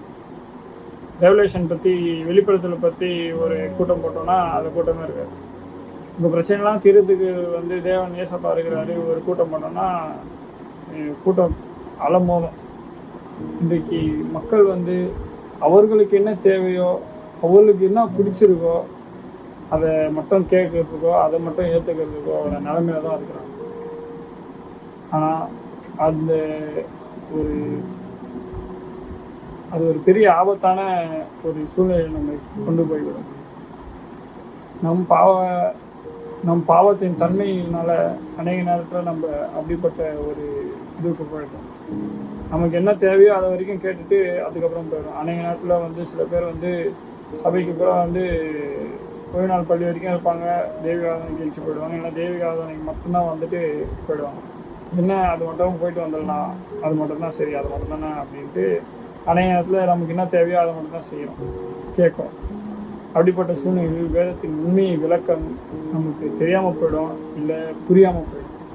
நம் பாவத்தன்மையை நாம் விட்டு தேவனிடத்தில் நாம் பிரார்த்தித்து நம் பாவத்தை விட்டு நம்மளை விலக்கி வைத்து வேத வசனத்தை நாம் வாசிப்போமானால் அதில் இருக்கிற விளக்கமும் சரி, அதில் இருக்கிற உண்மையும் சரி, நம்முடைய மனக்கண்கள் புரிந்து கொள்ளவும் நம் வாழ்க்கையில் அபியாசிக்கவும் அது ஒரு பெரும் உதவியாக இருக்கும். நாம் வேத வசனத்தை வாசிப்பதற்கு நாம் முழு விசுவாசத்தோடு முழு அர்ப்பணிப்போடு நாம் வாசித்தோமானால் வேத வசனத்தின் உண்மைகளை நாம் புரிந்து கொள்வோம். பெருமை, சந்தேகம், அப்படிப்பட்ட காரியங்கள், கீழ்ப்படியாமை, ஏதோ சொல்லிட்டாங்க, ஏதோ வாசிக்கணும் அப்போ தான் ஆசீர்வாதம்ட்டாங்க அதனால் வாசிக்கிறோம், அப்படிப்பட்ட ஒரு இது இல்லாமல் நாம் அர்ப்பணிப்போடு விசுவாசத்தோடு வாசித்தோமானால் நாம் பாவத்தன்மை வேதத்தை நாம் புரிந்து கொள்வதற்கு தடையாக இருக்காது. அடுத்த தலைப்பு, விளக்கம் ஏன் முக்கியமானது, விளக்கம் ஏன் தேவை அப்படின்னு நம்ம பார்க்குறோம். அதே போல் அந்த விளக்கத்தின் முக்கியத்துவத்தையும் நம்ம பார்க்குறோம். இன்னைக்கு வந்து நம்ம வேத வசனம் வந்து கிறிஸ்துவ வாழ்க்கை, ஆவிக்குரிய வாழ்க்கை வளர்ச்சிக்கு ஒரு அடிப்படையான தேவையாக இருக்கு. வேத வசனத்தின் புரிதல் இல்லாமல், வேத வசனத்தை அறியாமல் கிறிஸ்தவ வாழ்க்கை வளர்ச்சி அடைய முடியாது. உதாரணமாக என்னையே நான் எடுத்துக்கொண்டாலும் கூட பெருமளவுக்கு இந்த ஊழியம் செய்வதில்லையோ இல்லை சபைக்கான காரியங்களில் மிக ஆழமாக ஈடுபடுவதில்லையோ பெரிதான ஆர்வம் காட்டுவதில்லை. நான் 12ஆம் வகுப்பு படிக்கும் போதும் சரி, இந்த காலேஜ் 1ஆம் ஆண்டு படிக்கும் போதெல்லாம் சரி, ஆலயத்துக்கு வருவேன். என் போதகர் ஒரு பாஸ்டரு, எங்கள் அம்மா வந்து இந்த சர்ச்சுக்கு தான் வருவாங்க. ஆனால் நம்ம சர்ச்சுக்கு போயிடணும், ஓய்வு நாள் வந்து சிறு வயதுலேருந்து இந்த நேரத்தில் டிவி பார்க்கக்கூடாது, அப்படி ஸ்ட்ரிக்டாக ரூல்ஸ்லாம் போட்டால் அப்படியே ஃபாலோ பண்ணி ஓகே இதுதான் போகிறோம் வர பாடுறோம், அவ்வளோதான் முடிஞ்சுது. ஆனால் வேத வசனத்தை வாசிக்கும்போது அதில் இருக்கிற உண்மைகளை எனக்கு விளக்கை தரும்போது, அதன் விளக்கங்களையும் அர்த்தங்களையும் நான் புரிந்து கொள்ளும்போது அது எந்த அளவுக்கு என் ஆவிக்குரிய வாழ்க்கையை மாற்றுவது உதவியாக இருந்ததுன்றது நான் சொல்ல முடியாது. ஏன்னா அது அந்தளவுக்கு உதவியாக இருந்துச்சு. நான் வேத வசனத்தை புரிந்து கொள்ள தான் சபையின் முக்கியத்துவம் என்னவென்று தெரிந்து கொள்ள, சபையில் என்னுடைய பங்கு இருக்க வேண்டும் என்று நான் நினைத்தேன். அப்படிப்பட்ட ஒரு முக்கியத்துவத்தை வந்து நாம் புரிந்து கொள்ளணும். சபையின் வளர்ச்சியில் நம்ம ஒரு பங்காக இருக்கணும்னா வேதத்தின் விளக்கம் ரொம்ப முக்கியமானது. சபையில் ஒழுங்கான வேதத்தின் விளக்கம் இல்லை என்றால் சபையில் ஒற்றுமை இருக்காது. நம்மளுடைய வாழ்க்கையிலே கூட ஒரு நிம்மதி இருக்காது. நம் வேத வசனத்தை தவறாக புரிந்து கொண்டு தவறாக வழியில் நாம் நடந்தோமானால் நம் வாழ்க்கையில் நம்மளுடைய எடுக்கிற முடிவுகளும் சரியாக இருக்காது, நம்ம போகிற பாதையும் சரியாக இருக்காது. இப்போ நாம் வாழ்க்கையில் நம் ஆவிக்குரிய வாழ்க்கையில் வளர்வதற்கு வேத வசனத்தின் விளக்கம் மிக அவசியம், மிக முக்கியமானதாக இருக்கிறது. அப்படிப்பட்ட விளக்கத்தை நாம் எப்படி புரிந்து கொள்கிறோம், அந்த விளக்கத்தை நாம் எப்படி தேடி போகிறோம் அப்படின்றத நீங்கள் சிந்திச்சு பார்க்கலாம். வேத வசனத்தின் விளக்கத்தை நமக்கு தேவன் ஒருவரே வெளிப்படுத்த முடியும். அந்த வெளிப்பாடை நாம் எப்படி புரிந்து கொள்கிறோம்? நாம் முழு இதயத்தோடு ஒரு சப்மிஷன், ஒரு அர்ப்பணிப்போடு,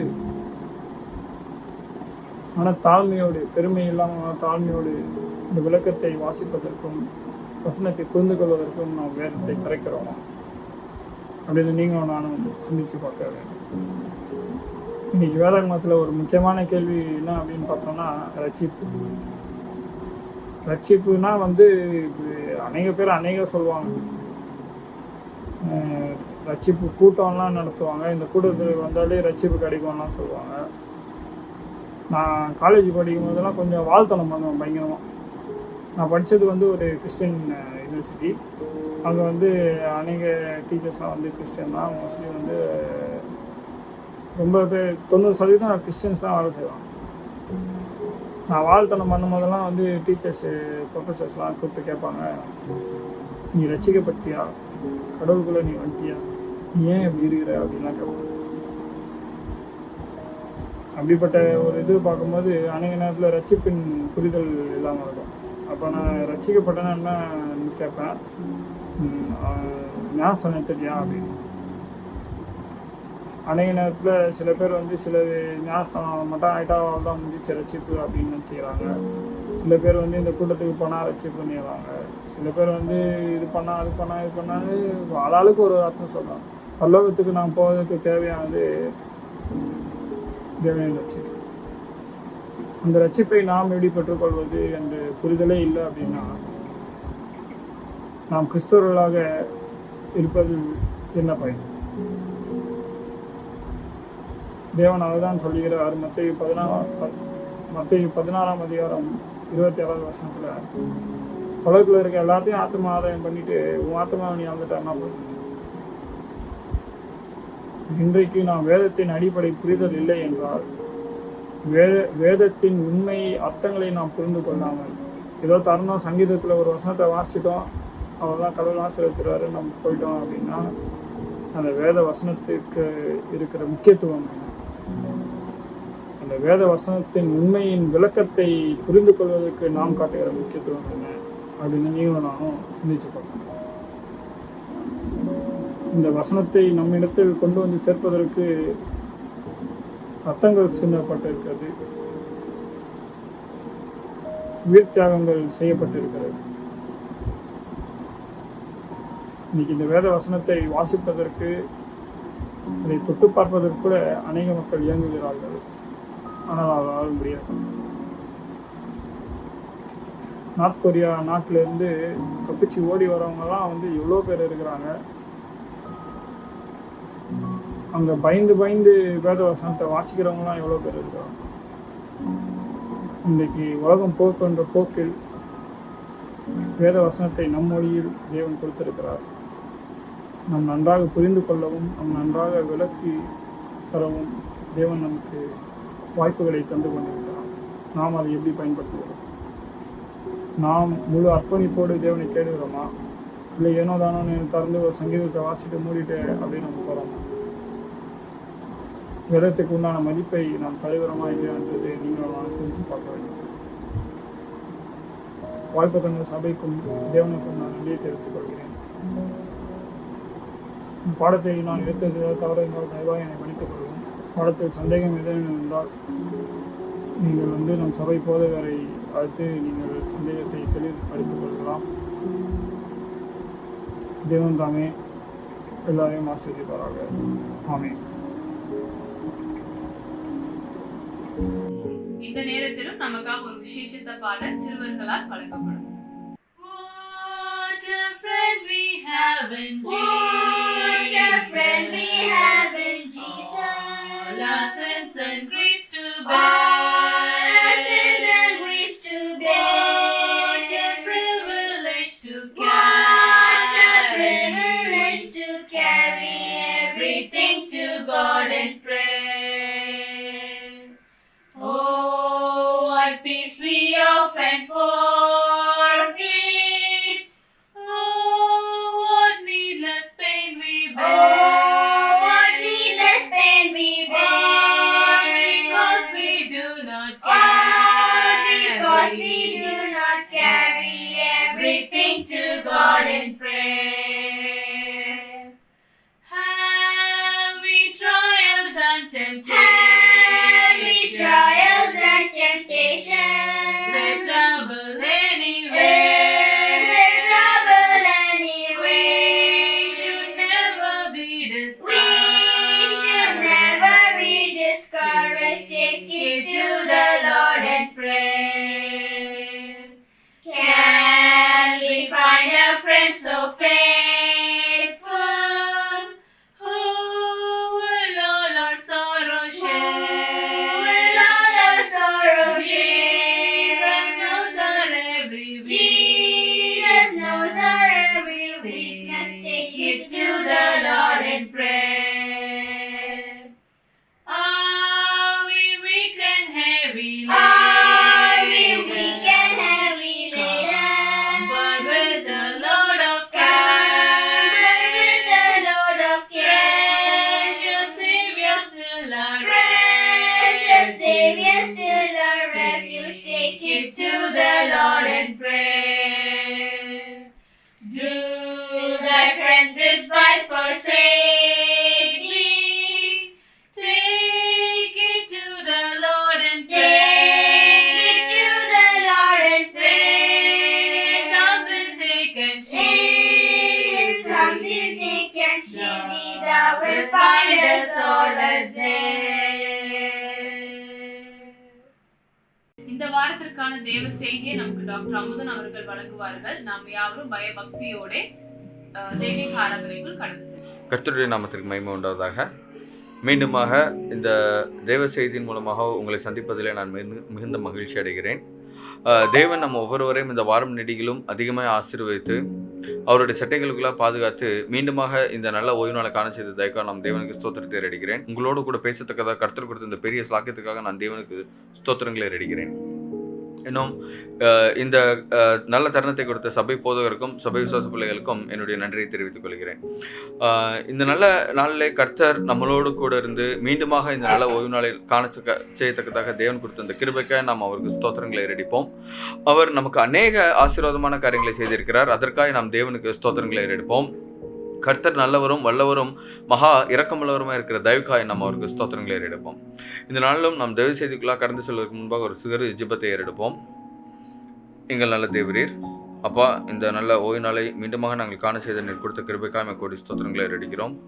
இந்த நாளிலும் தேவரீர், நாங்கள் தியானிக்க இருக்கிற வார்த்தைகளை கர்த்தர் எங்களுக்கு ஆசீர்வாதத்தை ரெண்டுமாக ஜெபிக்கிறோம். நீர் பேசும், நாங்கள் கேட்கட்டும். கர்த்தாவே, நீர் உத்தரவு சொல்லும், நாங்கள் கீழ்ப்படியட்டும். அப்பா, எங்களுடைய வாழ்க்கை உமக்கு பிரியமான வாழ்க்கையாக இருக்க நீர் எங்களுக்கு கிருபை செய்யுமாறு ஜெபிக்கிறோம். நாங்கள் பாவிகள், ஆனாலும் நீர் எங்கள் மேல் இரக்கமாக இருக்கிற தயவுக்காய்மை கூடிய ஸ்தோத்திரங்களை ஏறடிக்கிறோம். இந்த வேளையிலும் எங்களை எங்களுடைய கருத்திலே சமர்ப்பிக்கிறோம். கர்த்தர், இந்த உடைந்த பாத்திரமான எங்களை உமக்கு பிரியமான பாத்திரமாக வளைந்து உடைய நாம மேன்மைக்கென்று எங்களை எடுத்து உபயோகப்படுத்த வேண்டுமாய் இயேசுவின் இன்ப நாமத்தில் கெஞ்சி கேட்கிறோம், எங்கள் நல்ல பிதாவே, ஆமீன்.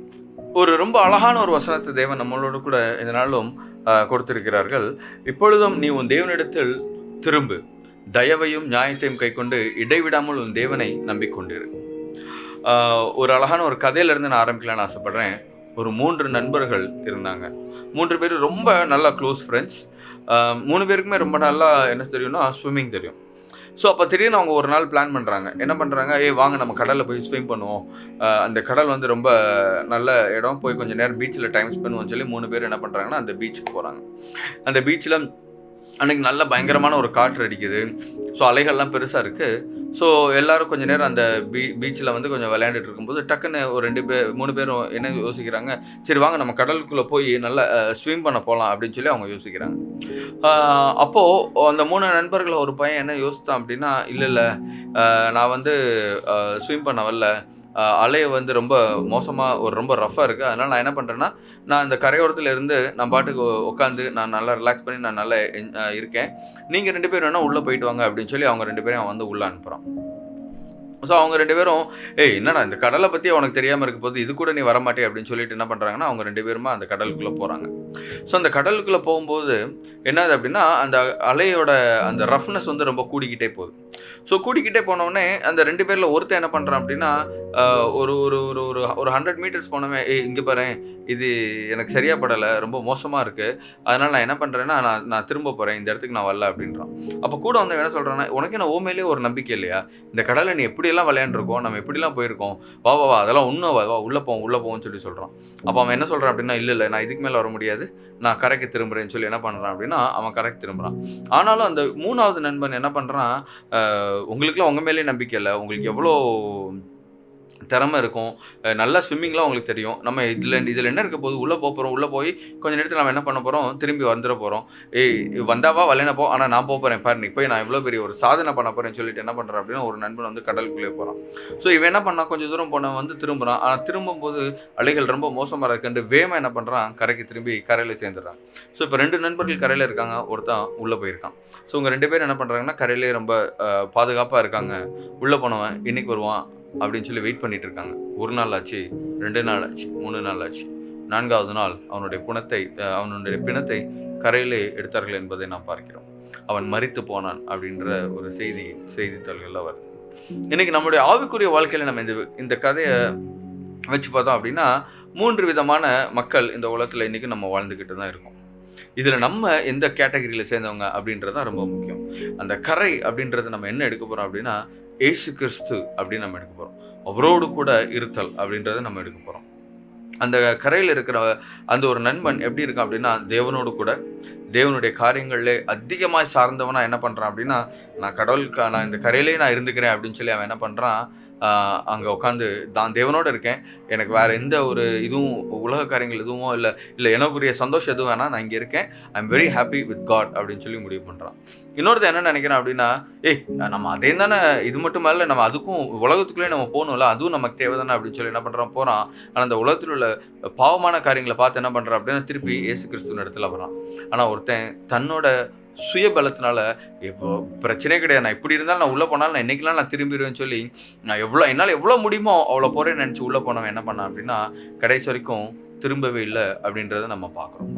இன்னைக்கு இந்த 3 category people, the people who are with God, the people who are returning to God, and people who are on their own going away from God. தேவனோடு கூட வாழக்கூடிய பிள்ளைகள், தேவனிடத்திற்கு திரும்பக்கூடிய பிள்ளைகள், தங்களுடைய சுயபலத்தினால் சார்ந்து என்று வேணாலும் நான் திரும்புவேன் என்ற தங்களுடைய சுயத்தை சார்ந்து சென்ற பிள்ளைகள் என்று 3 விதமான மக்களை குறித்து பிள்ளைகளை குறித்து நம்ம இன்னைக்கு பார்க்க போறோம். நம்ம இன்னைக்கு எந்த கேட்டகரியில் உட்காந்துருக்கோம் அப்படின்றதான் இன்னைக்கு தேவன் நம்மளுக்கு வெளிப்படுத்தக்கூடிய ஒரு முக்கியமான ஒரு காரியம். முதலாவது கூட்டத்தை பற்றி நம்ம பார்த்தோம் அப்படின்னா வேதத்தில் அநேக பிள்ளைகள் இருக்கிறாங்க. ரொம்ப அழகான ஒரு எடுத்துக்காட்டை யாரை சொல்லுவோம் அப்படின்னா நோவாவின் குடும்பம் அப்படின்றதை நம்ம பார்க்கலாம். நோவாவின் வந்து தேவனோடு கூட இருந்தாரு, தேவன் சொன்ன வார்த்தைகளை கேட்டாரு, தேவனுக்கு என்று போய் என்ன பண்ணாங்க அப்படின்னா அங்கே உள்ள எல்லாத்துக்கும் போய் அழகா ஊழியம் பண்ணாங்க. ஊழியம் பண்ண போது யாருமே கேட்கல, எல்லாரும் அவரை பார்த்து ஏளனம் பண்ணாங்க. ஆனாலும் அவர் கடவுள் தனக்கு கொடுத்த காரியத்தில் உண்மையாக இருக்கணும்னு சொல்லி போய் எல்லாத்துக்கும் அவர் என்ன பண்ணார் அப்படின்னா அந்த இடத்துல ஊழியம் பண்ணுறாரு. ஊழியம் பண்ணிட்டு இருக்கிற காலத்தில் என்ன ஆகுது, தேவன் வந்து பேழைக்குள்ளே போக சொல்கிறாங்க, பிள்ளைகள் அடைக்கப்படுது. பேழை அடைக்கப்பட்டும் என்ன பண்ணுறாங்க, எல்லாரும் ஏலம் பண்ணிட்டு தான் இருந்தாங்க. பாரு இவன் ஏதோ மழை வரும்னு சொன்னால் எல்லாரும் அழிஞ்சிரும்னு சொன்னால் எங்கே வந்துச்சு அப்படின்னு சொல்லி. ஆனால் அந்த மழை வரும்போது தான் அந்த மக்கள் எல்லாரும் என்ன பண்ணுறாங்க அப்படின்னா நோவனுடைய அந்த உண்மையான சத்தியத்தின் ஆழத்தை புரிஞ்சுக்கிறாங்க. ஆனால் அவங்களால திரும்ப முடியல தேவனிடத்துல. ஏன்னா நாங்கள் நல்லா தானே இருக்கோம், நாங்கள் எது கடவுள்கிட்ட வரணும்னு சொன்ன ஒரு கூட்டம், ஆனால் தேவனோட மட்டுமே நான் வாழ வேண்டும் என்று நினைத்து அடுத்த கூட்டம் போய் பேழைக்குள்ள போகிறாங்க, கதவு சாத்தப்படுது. யோசித்து பாருங்க, இன்னைக்கு நீங்கள் வந்து ஒரு படகுல உட்காந்துருக்கீங்க, படகு நல்லா ஒரு ஒரு இப்போ எல்லாரும் அவங்கவுங்க வீட்டை நினச்சிக்கோமே, வீட்டுக்கு முன்னாடி இந்த படகு இருக்குது, மழை பெய்ய ஆரம்பிக்குது. மழை பெய்ய ஆரம்பிக்குது, அப்படியே தண்ணி வந்து கூடிக்கிட்டே போகுது. தண்ணி ஓடுது ஒரு பக்கமாக, மட்டான்னு ஓடுது. அந்த படகு என்ன பண்ணுது அப்படின்னா அந்த இதிலே போகுது. எத்தனை பேருக்கு அந்த பிரயாணம் வந்து ரொம்ப சுமூகமாக இருக்கும் நீங்கள் யோசித்து பாருங்கள். அப்படியே என்ன சொல்கிறது, ஒரு ஒரு அப்படியே ஒரு ஒரு பெரிய ஷிப்பில் போன மாதிரி அப்படியே ரொம்ப காமாக இருக்கும்னு நினைக்கிறீங்களா? ஒரு கடலில் வந்து ஆல்ரெடி அவ்வளோ தண்ணி இருக்குது, அந்த கடல்ல ஷிப்பு அந்த ஒரு கப்பல் போகும்போது ஒரு பெரிய ஆட்டம் வந்து கொடுக்கும். நோவோட பேழை அந்த இடத்துல எவ்வளோ கல் இருந்துச்சு, எவ்வளோ பாறை இருந்துச்சு, நமக்கு எதுவுமே தெரியாது. ஆனால் அந்த பேழை என்ன ஆயிடுச்சு அப்படின்னா அது அப்படியே அந்த தண்ணீரில் மிதந்து கொண்டு சென்றது நம்ம பார்க்குறோம். எத்தனை கல்லில் முதிச்சு எத்தனை இடத்துல செஞ்சிச்சு நமக்கு தெரியாது. ஆனால் இளைஞ்சி விட்ட அம்மையார் எழுதும்போது என்ன சொல்கிறாங்க அப்படின்னா, எவ்வளோ கரடு முரடைய பாதைகள் ஆனாலும் உள்ளே இருந்தவங்களுக்கு ஒன்றுமே தெரியலையா. அவங்க எழுதின ரொம்ப ஒரு அழகான விஷயம் என்னன்னா, because God holded the ark with his hand அப்படின்னு சொல்லி சொல்கிறாங்க. தேவன் தன்னுடைய சொந்த கையினால் அந்த பேழையை எடுத்து சென்றார் அப்படின்னு சொல்லி ரொம்ப அழகாக எழுதியிருக்காங்க. இன்றைக்கி நம்மளுடைய வாழ்க்கையும் ஒரு பேழையை போன்றது. நாம் தேவனுடைய கரத்துக்குள்ளாக நான் கொடுக்கும்போது வெளியில் பெரிய பெரிய பிரச்சனைகள் நமக்கு தெரியும். ஆனாலும் நம்மளுடைய வாழ்க்கை எப்படி இருக்கும் அப்படின்னா சாந்தமும் மனமகிழ்ச்சியும் உள்ள ஒரு வாழ்க்கையாக இருக்கும்.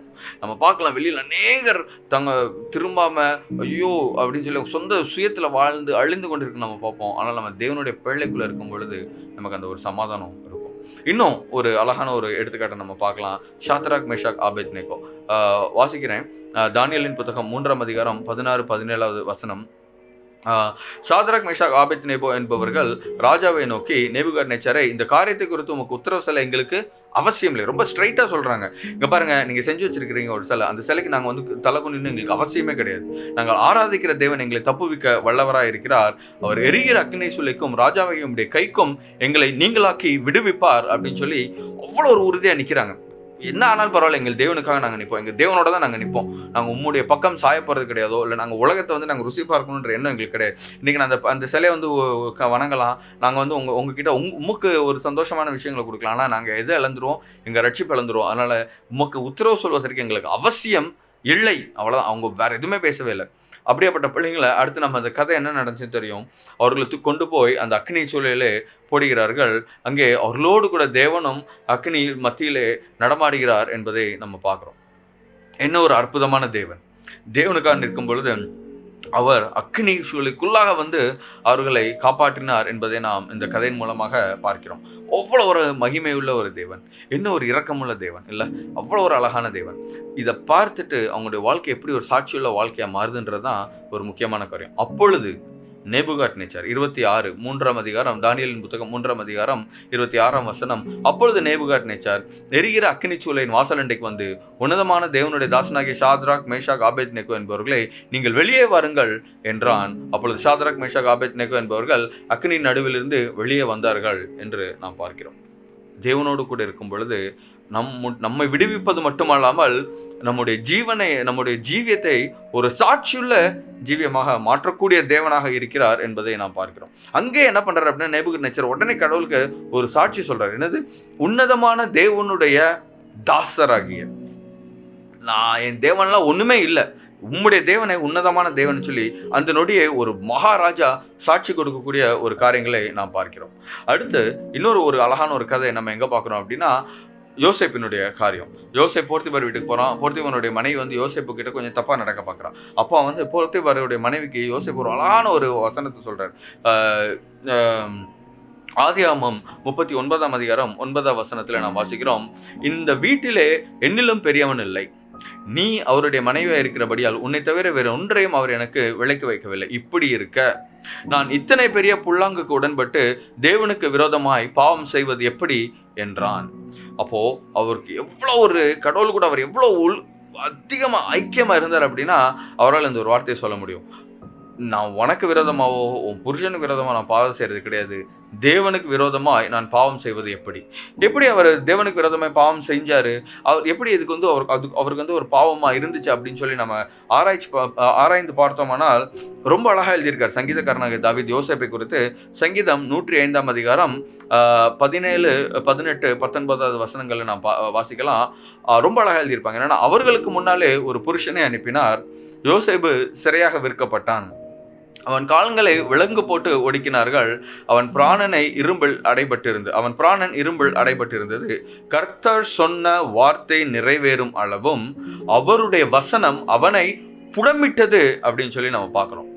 தேவனோடு கூட இருக்கிற பிள்ளைகள் என்னைக்கு பாவம் செய்யாம இருக்காங்க, தேவனோடு கூட இருக்காங்க அப்படின்னு அதுக்கு முக்கியமான காரணம் என்னதுன்னா, தேவனுடைய வசனம் அவர்களை புடமிட்டது என்பதை நாம் பார்க்கிறோம். இன்னைக்கு நம்மளுடைய வாழ்க்கையில தேவனுடைய வசனம் நம்மை புடமிடுகிறதா? நாம் தேவனோடு கூட அதிக ஐக்கியத்தோடு இருக்கிறோமா? தேவன் நமக்காக அக்னி சூளைக்குள்ளாக வந்து நம்மை ரட்சித்து அந்த இடத்துல தமக்கு சாட்சியுள்ள பிள்ளைகள் என்பதையும் தாம் உன்னதமான தேவன் என்பதையும் வெளிப்படுத்துறதுக்கு நம்முடைய வாழ்க்கை தகுதியாக இருக்கிறதா அப்படின்றத நம்ம இன்னைக்கு பார்க்கணும். சும்மா இருக்கேன், வாழ்ந்தேன், ஆலயத்துக்கு வந்தேன் அப்படின்றது இல்லாம நம்முடைய வாழ்க்கை இப்படிப்பட்ட ஒரு வாழ்க்கையா இருக்கிறதான்னு பார்க்கணும். அப்படி இல்லை அப்படின்னா தென் we might be in part 2. இப்போ வரைக்கும் நம்ம யோசித்து பார்ப்போம், ஆர் வி இன் பார்ட் 1? நல்லா யோசித்து பாருங்க. அப்படி இல்லை அப்படின்னா let's go to part 2. Maybe நம்ம இந்த பார்ட் 2ல ஒரு குரூப்பாக இருக்கோமா அப்படின்னு நம்ம பார்ப்போம். பார்ட் 2ல என்னது அப்படின்னா the people returning to God. அதாவது உலகத்தோடு இருந்தாலும் ஆண்டவரே இந்த உலகம் ஒரு குப்பை, பவுலார் போல இந்த உலகம் குப்பை என்று எண்ணினேன்னு சொல்லி என் தேவன் தான் என்னுடைய வாழ்க்கை அப்படின்னு சொல்லி அவரோட வாழ்க்கை அப்படியே மாறினது போல இன்னைக்கு அநேகருடைய வாழ்க்கையும் மாற வேண்டியதாக இருக்கிறது. அதான் நமக்கு ரொம்ப இது மாறுறது அப்படின்னாலே நமக்கு எல்லாருக்குமே உடனே மனசுல வர ஒரு விஷயம் என்ன அப்படின்னா the prodigal son, கெட்டகுமாரனுடைய கதை. அது ரொம்ப எல்லாருக்குமே நல்லா தெரிஞ்ச கதை. அவனுடைய தப்பனுக்காக அவன் போறான், நிற்கிறான், வர்றான். அவன் வந்து ரொம்ப அப்படியே கடவுள்கிட்ட வரான். இன்னும் ஒரு அழகான ஒரு ராஜாவையும் நம்ம பார்க்குறோம். யாருன்னா மனாசே. நான் வாசிக்கிறேன் 2 நாளாகமம் 33ஆம் அதிகாரம் 10-16 வசனங்களை நான் வாசிக்கின்றேன். 2 நாளாகமம் 33:10-16. கர்த்தர் மனோசேயோடும் அவனுடைய ஜனத்தோடும் பேசின போதிலும் அவர்கள் கவனிக்காதே போனார்கள். யோசிச்சு பாருங்களேன், கெட்டகுமாரங்க அவங்க அப்பா, இங்கே பாருப்பா, நீ சொத்தை கேட்குறதெல்லாம் கரெக்டு தான், ஆனால் நீ போனன்னா நீ தப்பாக போயிடுவ, உன் சொத்து பூரா போயிடும், நீ கடைசி ரொம்ப கஷ்டப்படுவ, வேண்டாம், நான் உனக்காக இருக்கேன், நீ ஏன் கூட இரு, நான் உன்னை பார்த்துக்கிறேன்னு சொல்லி சொல்கிறேன், ஆனால் நீ என் சொத்தை எனக்கு பிரித்து கொடுத்துருவோம், நான் கிளம்புறேன் அப்படின்னு சொல்லி அவன் சொல்கிறான். அதே போல தான் கர்த்தர் மனோசையோடும் அவனுடைய ஜனத்தோடும் பேசின போதிலும் அவர்கள் கவனிக்காது. ஏன்னா அவங்க ரொம்ப அளவுக்குள்ள ரொம்ப கம்ஃபர்டபுளாக போயிட்டாங்க. See God, I don't want you, I'm comfortable, please don't come back to me அப்படின்னு சொல்லி. ஸோ நவ் காட், இப்போ கடவுள் அழகாக ஒரு வேலை பண்ணுறாங்க. என்னது? ஆகையால் கர்த்தர் அசீரியா ராஜாவின் சேனாதிபதிகளை அவர்கள் மேல் வரப்பண்ணினார். அவர்கள் மனசேவை முச்செடிகளில் பிடித்து 2 வெங்கலச் சங்கிலியால் அவனை கட்டி பாபிலோனுக்கு கொண்டு போனார்கள் அப்படின்றதையும் பார்க்குறோம். அசீரியா ராஜா வந்து பிடிச்சி அவனை எங்கே கொண்டு போகிறான்? பாபிலோனுக்கு கொண்டு போகிறான். இப்படி அவர் மனாசே நெருக்கப்படுகையில் தன் தேவனாகிய கர்த்தரை நோக்கி கெஞ்சி தன் பிதாக்களின் தேவனுக்கு முன்பாக மிகவும் தன்னை தாழ்த்தினான். அவரை நோக்கி அவன் விண்ணப்பம் பண்ணி கொண்டிருக்கிற போது அவர் அவன் கெஞ்சுதலுக்கு இறங்கி அவன் ஜெபத்தை கேட்டு அவனுக்கு எருசலேமில் உள்ள தமது ராஜ்யத்திற்கு வர பண்ணினார்.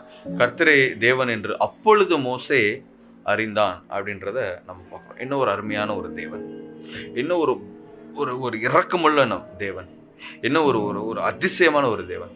நான் போயிட்டு ஆண்டவரே, நான் தப்பு செஞ்சுட்டு ஆண்டவரே, என்னை தயவு செஞ்சு மன்னிச்சிருங்கன்னு சொல்லி அவர் ஒரு வார்த்தை கேட்குறாரு.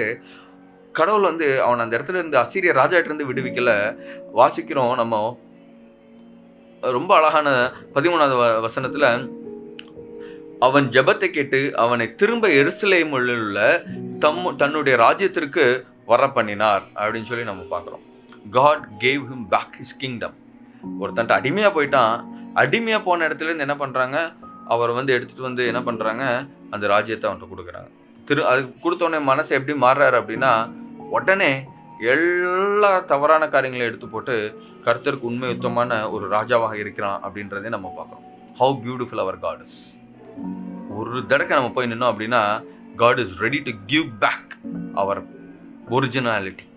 அதே தான் கடவுள் சொல்கிறாங்க, தயவு செஞ்சு என்கிட்ட வந்துடுங்க, come and get your blessings. இன்றைக்கி நம்ம அதுக்கு ஆயத்தமாக இருக்கோமா? அதான் இப்போ இன்னைக்கு கடவுள் நம்மள்ட்ட கேட்குற ஒரு முக்கியமான ஒரு கேள்வி. ஒரு ஒரு ஒரு உண்மையான ஒரு சம்பவத்தை நான் சொல்லணும்னு ஆசைப்பட்றேன். எங்களுக்கு வந்து ஒரு ஃப்ரெண்டு தெரியும், சுவிட்சர்லாந்தில் எங்கள் கூட இருந்த காலத்தில் எங்களுக்கு ரொம்ப ஒரு ரொம்ப பழக்கமான ஒரு ஃப்ரெண்டு. ஆனால் அவருக்கு வயசு என்ன அப்படின்னா கிட்டத்தட்ட ஒரு 65 வயசு ஆச்சு. அப்போ வந்து அவர் டாக்ஸி டிரைவராக இருந்தார். ஆனால் அவரை பார்த்தீங்க அப்படின்னா ஒரு 40 மேபி ஒரு 45 லேட் 40s இருக்கிற மாதிரி தான் அவருடைய வயசு தெரியும். ஆனால் ரொம்ப நல்லா ஆக்டிவாக இருப்பார். ஸோ அப்போ ஒரு நாள் அவருடைய கதைகளை குறித்து எங்களுக்கு சொன்னார். அவர் வந்து ஆப்பிரிக்கா நாட்டில் அவருடைய நாடுகள் கானாவில் அந்த பீரியடில் இருக்கும்போது அவருடைய வாலிப பிராயத்தில் அந்த நாட்டில் இருக்கும்போது அவர் என்ன பண்ணுவார் அப்படின்னா ரொம்ப உலகத்துக்குள்ளே போயிடுவார். அவர் அட்வென்டிஸ்ட், அவருடைய அம்மாவும் வந்து ஒரு அட்வென்டிஸ்ட். ஆனால் அவர் என்ன பண்ணார் அப்படின்னா அந்த வாலிப பிராயத்தில் எப்படி இன்னைக்குள்ள பிள்ளைங்க அந்த ஃபோனுக்கு ஏன்னு போனோமோ அதே மாதிரி அவங்களுடைய காலத்தில் அவருடைய நண்பர்கள் கூட ரொம்ப ஜாலியாக போயிடுறாரு. இன்னும் ஒரு படி மேலே போய் என்ன ஆயிடுறாரு அப்படின்னா he become a drug addict and he is become a drug seller. he is a drug trafficking person அப்படின்னு சொல்கிறார் அவர். என்னன்னா காலையில் ஆயிடுச்சு அப்படின்னா என்ன பண்ணுறேன், வீட்டில் இருந்து கிளம்ப வேண்டியது, நேராக போக வேண்டியது, ஒரு இடத்துல ட்ரக்கை வாங்க வேண்டியது, இன்னொரு இடத்துல டெலிவரி பண்ண வேண்டியது, இங்கேருந்து அங்கே கொடுக்க வேண்டியது, பிரித்து கொடுக்க வேண்டிய வேலை. சாயங்காலம் ஆயிடுச்சு அப்படின்னா அவருக்கு தேவையான போதைப் பொருள்களை எடுத்துக்கிட்டு வீட்டுக்கு திரும்ப வேண்டியது. சில நேரம் வீடு திரும்ப மாட்டலாம், 10 நாள் 15 நாள் கூட ஆகுமா. ஸோ அவருடைய வாழ்க்கை வந்து இப்படியே போயிட்டு இருந்திருக்கு. ஆனால் வாலிப பிராயம் வரைக்கும் அவர் எங்கே போனார் அப்படின்னா தன்னுடைய ஆலயத்திற்கு ரொம்ப ஒழுங்காக போன பையன்தான். அதுக்கு மேலே ஃப்ரெண்ட்ஸ் எல்லாரும் ரொம்ப இந்த மாதிரி உலக பிரகாரமாக போனதுனால அவர் என்ன பண்ணிடுறாரு அப்படின்னா அந்த ஃப்ரெண்ட்ஸோடு சேர்ந்து இந்த ட்ரக் டிராஃபிக்கிங்குள்ளே போயிடுறாரு. அப்போது அவருக்கு ஒரு ஒரு ஒரு சாட்டிஸ்ஃபேக்ஷன் ரொம்ப ஓகே, நான் நல்லா இருக்கேன், என் ஃப்ரெண்ட்ஸ் இருக்காங்க, என் கூட இருக்காங்க அப்படின்னு சொல்லி. ஆனாலும் அவருக்குள்ள ஒரு உந்துதல். எப்போ அந்த உந்துதல் வரும் அப்படின்னா அவர் வீட்டிலேருந்து இந்த ட்ரக் வாங்க போகிற இடத்துக்கு போகும்போது ஒவ்வொரு நாளும் என்ன ஆகும்னா இந்த ஆலயத்தை கடந்து போவாராம். ஸோ அவர் வீட்டிலேருந்து கிளம்பும்போது சந்தோஷமாக கிளம்புறான். ஓகே, நான் என் ஃப்ரெண்ட்ஸை பார்க்க போகிறேன், என்னோட வேலையை பார்க்க போகிறேன், எனக்கு அவ்வளோ காசு கிடைக்க போகுது, இன்றைக்கி எனக்கு சாயங்காலம் அவ்வளோ போதைப் பொருட்கள் எனக்கு இருக்க போது, நான் ரொம்ப நல்லா தூங்க போகிறேன், ரொம்ப அப்படியே என்ன சொல்கிறது அப்படியே பறக்க போகிறேன் அப்படின்னு நினச்சிட்டு போகிறான். அந்த வீட்டை விட்டு கிளம்பி அந்த சர்ச் இருக்கிற ரோட்டுக்கு வரும்போது அவருக்குள்ளே அப்படியே ஒரு ஒரு ஒரு ஒரு ஒரு என்ன சொல்கிறது, நம்ம சொல்லுவோம்ல ஊரில் நெஞ்சுக்குள்ளே குத்த ஆரம்பிக்குமா, ஐயோ நான் செய்கிறது கரெக்டாக, நான் செய்கிறது தப்பான்னு சொல்லி அவர் நெஞ்சுக்குள்ளே ரொம்ப அந்த அந்த உந்துதல் இருந்துக்கிட்டே இருக்குமா. இவருக்கு என்ன பண்ணுறதுனே தெரியாது. ஆனால் ஆலயத்துக்கிட்ட அவரால் அந்த ஆலயத்தை கடக்கிறதுக்குள்ளே அப்படி ஒரு பாரமாக இருக்குமா. ஆனால் ஆலயத்தை கடந்து போகிறான். இது மாதிரி ஒரு நாளில் 2 நாளில் அநேக வருடங்கள் அந்த ஆலயத்தை கடந்து போகிறான். அந்த சர்ச்சுக்கிட்ட வரும்போது அவருக்கு அவ்வளோ ஒரு பாரமாக இருக்கும். ஐயோ நம்ம செய்கிறது தப்பு ஆண்டவரே அப்படின்னு இருக்குமா. ஆனால் அது கடந்த உடனே சரி ஓகே இன்னைக்கு போய் இதை பண்ணிட்டு வந்தோம். வருஷங்கள் அப்படி போயிருக்காரு. திடீர்னு ஒரு நாள் அந்த ஆலயத்துக்கிட்ட வரும்போது அவரால் முடியலை, அப்படி அந்த இடத்துல சைக்கிளை போட்டாராம், ஆலயத்துக்குள்ளே ஓடினாராம். ஆலயத்தில் போய் விழுந்த, ஆண்டவரே என்னை நீர் மன்னியும், நான் ரொம்ப பாவம் பண்ணிட்டேன், என்ன மாதிரி ஒரு பாவி இந்த உலகத்தில் யாருமே இருந்ததில்லை, தயவா என்னை மன்னியும் சொல்லி கடவுளோட பாதத்தில் போய் விழுந்தாராம். அன்னைக்கிலேருந்து இன்னைக்கு அவருடைய குடும்பம் அவ்வளோ ஒரு ஆசீர்வதிக்கப்பட்ட ஒரு குடும்பம். அவர் டாக்ஸி தான் ஓட்டுறாரு நம்ம நினைப்போம், ஆனால் அவ்வளோ அழகான ஒரு வீடு, அவ்வளோ அழகான ஒரு மனைவி, அவ்வளோ அழகான ஒரு பிள்ளைங்க, பேரம்பேத்திகள்னு சொல்லி அவருடைய குடும்பத்தை பார்த்தோம் அப்படின்னா ஒரு ஆசீர்வதிக்கப்பட்ட ஒரு தேவனுடைய குடும்பமாக இருக்காங்க. அவ்வளோ ஊடால அவருடைய மனைவியுமே தன்னுடைய நாட்டில் விட்டுட்டு இங்கே வந்து இருந்தவர் திருப்பி போய் அவருடைய மனைவி, பிள்ளைங்க, பேரம்பேத்திங்க எல்லாத்தையும் கூட்டிகிட்டு வந்து தன் குடும்பமாக இன்னைக்கு அந்த ஒரு நாட்டில் வாழ்ந்துக்கிட்டு இருக்காரு. அவ்வளோ ஒரு ஆசீர்வாதமான குடும்பம். அவங்கள பார்த்தாலே நமக்கு என்ன தோணும் அப்படின்னாச்சா நம்மளும் இப்படி இருக்கணும் அப்படின்ற அளவுக்கு ஒரு ஆசீர்வாதமான குடும்பமாக அவங்க வாழ்ந்துட்டு இருக்காங்க. அவங்க ஆசீர்வாதமான குடும்பமோட அவங்க எப்படி இருக்காங்க அப்படின்னா தேவனுக்கு சாட்சியுள்ள குடும்பமாக அவங்க இருக்காங்க. இன்னைக்கு அவங்கள பார்த்து அநேக ஆப்பிரிக்கர்கள் தேவனை ஏற்றுக்கிட்டதை நான் பார்த்துருக்கேன். அவர் கூட நீங்கள் டாக்ஸியில் யாரெல்லாம் ட்ரைவ் பண்ணுறாங்களோ கடவுளை பற்றி சொல்லிகிட்டே தான் இருப்பார். யாராக இருந்தாலும் பரவாயில்ல, he will talk about God or at least he will say நான் உங்களுக்காக ஜெபம் பண்ணிக்கிறேன் அப்படின்னு சொல்லி, நீங்கள் எதுக்காக வந்தீங்களோ எனக்கு தெரியாது, I will pray for you அப்படின்னு சொல்லக்கூடிய ஒரு மனுஷன். எப்படி அவங்களுடைய வாழ்க்கையை மாற்றப்பட்டிருப்பாங்க. ஒரு போதைப் பொருளிலிருந்து இன்னைக்கு தேவனுடைய கிடைக்கிற பொழுதெல்லாம் தேவனுடைய ஊழியத்தை செய்யக்கூடிய ஒரு ஊழியக்காரராக அவருடைய வாழ்க்கையை மாற்றி. இதுக்கு எல்லாத்துக்கும் காரணம் தேவன் அவரோடு கூட ஒவ்வொரு நொடியும் அந்த ஆலயத்தை கடக்கும்போது அவருடைய மனசில் எவ்வளோ அந்த பாரம் இருந்துச்சோ அது ஒரு நாள் தேவனிடத்தில் அவரை சேர்த்தது அப்படின்றத நம்ம பார்க்கணும். He returned to God and now he is a blessing and now he is a witness for God. இன்னைக்கு யோசித்து பார்ப்போம், நம்ம எத்தனை பேர் மேபி போதைப் பொருள் கடத்துகிற ஆட்களாக நம்ம இருக்க மாட்டோம், ஆனால் உலக காரியங்களில் நம்ம ஒரு வகையில் இன்றைக்கி நம்ம என்ன பண்ணிகிட்டு இருப்போம் அப்படின்னா இந்த உலக காரியங்களுக்குள்ளாக நம்ம அடைத்து கொண்டிருக்கக்கூடிய ஒரு சந்ததியாக இருப்போம் அப்படின்றத நம்ம மறந்துடக்கூடாது.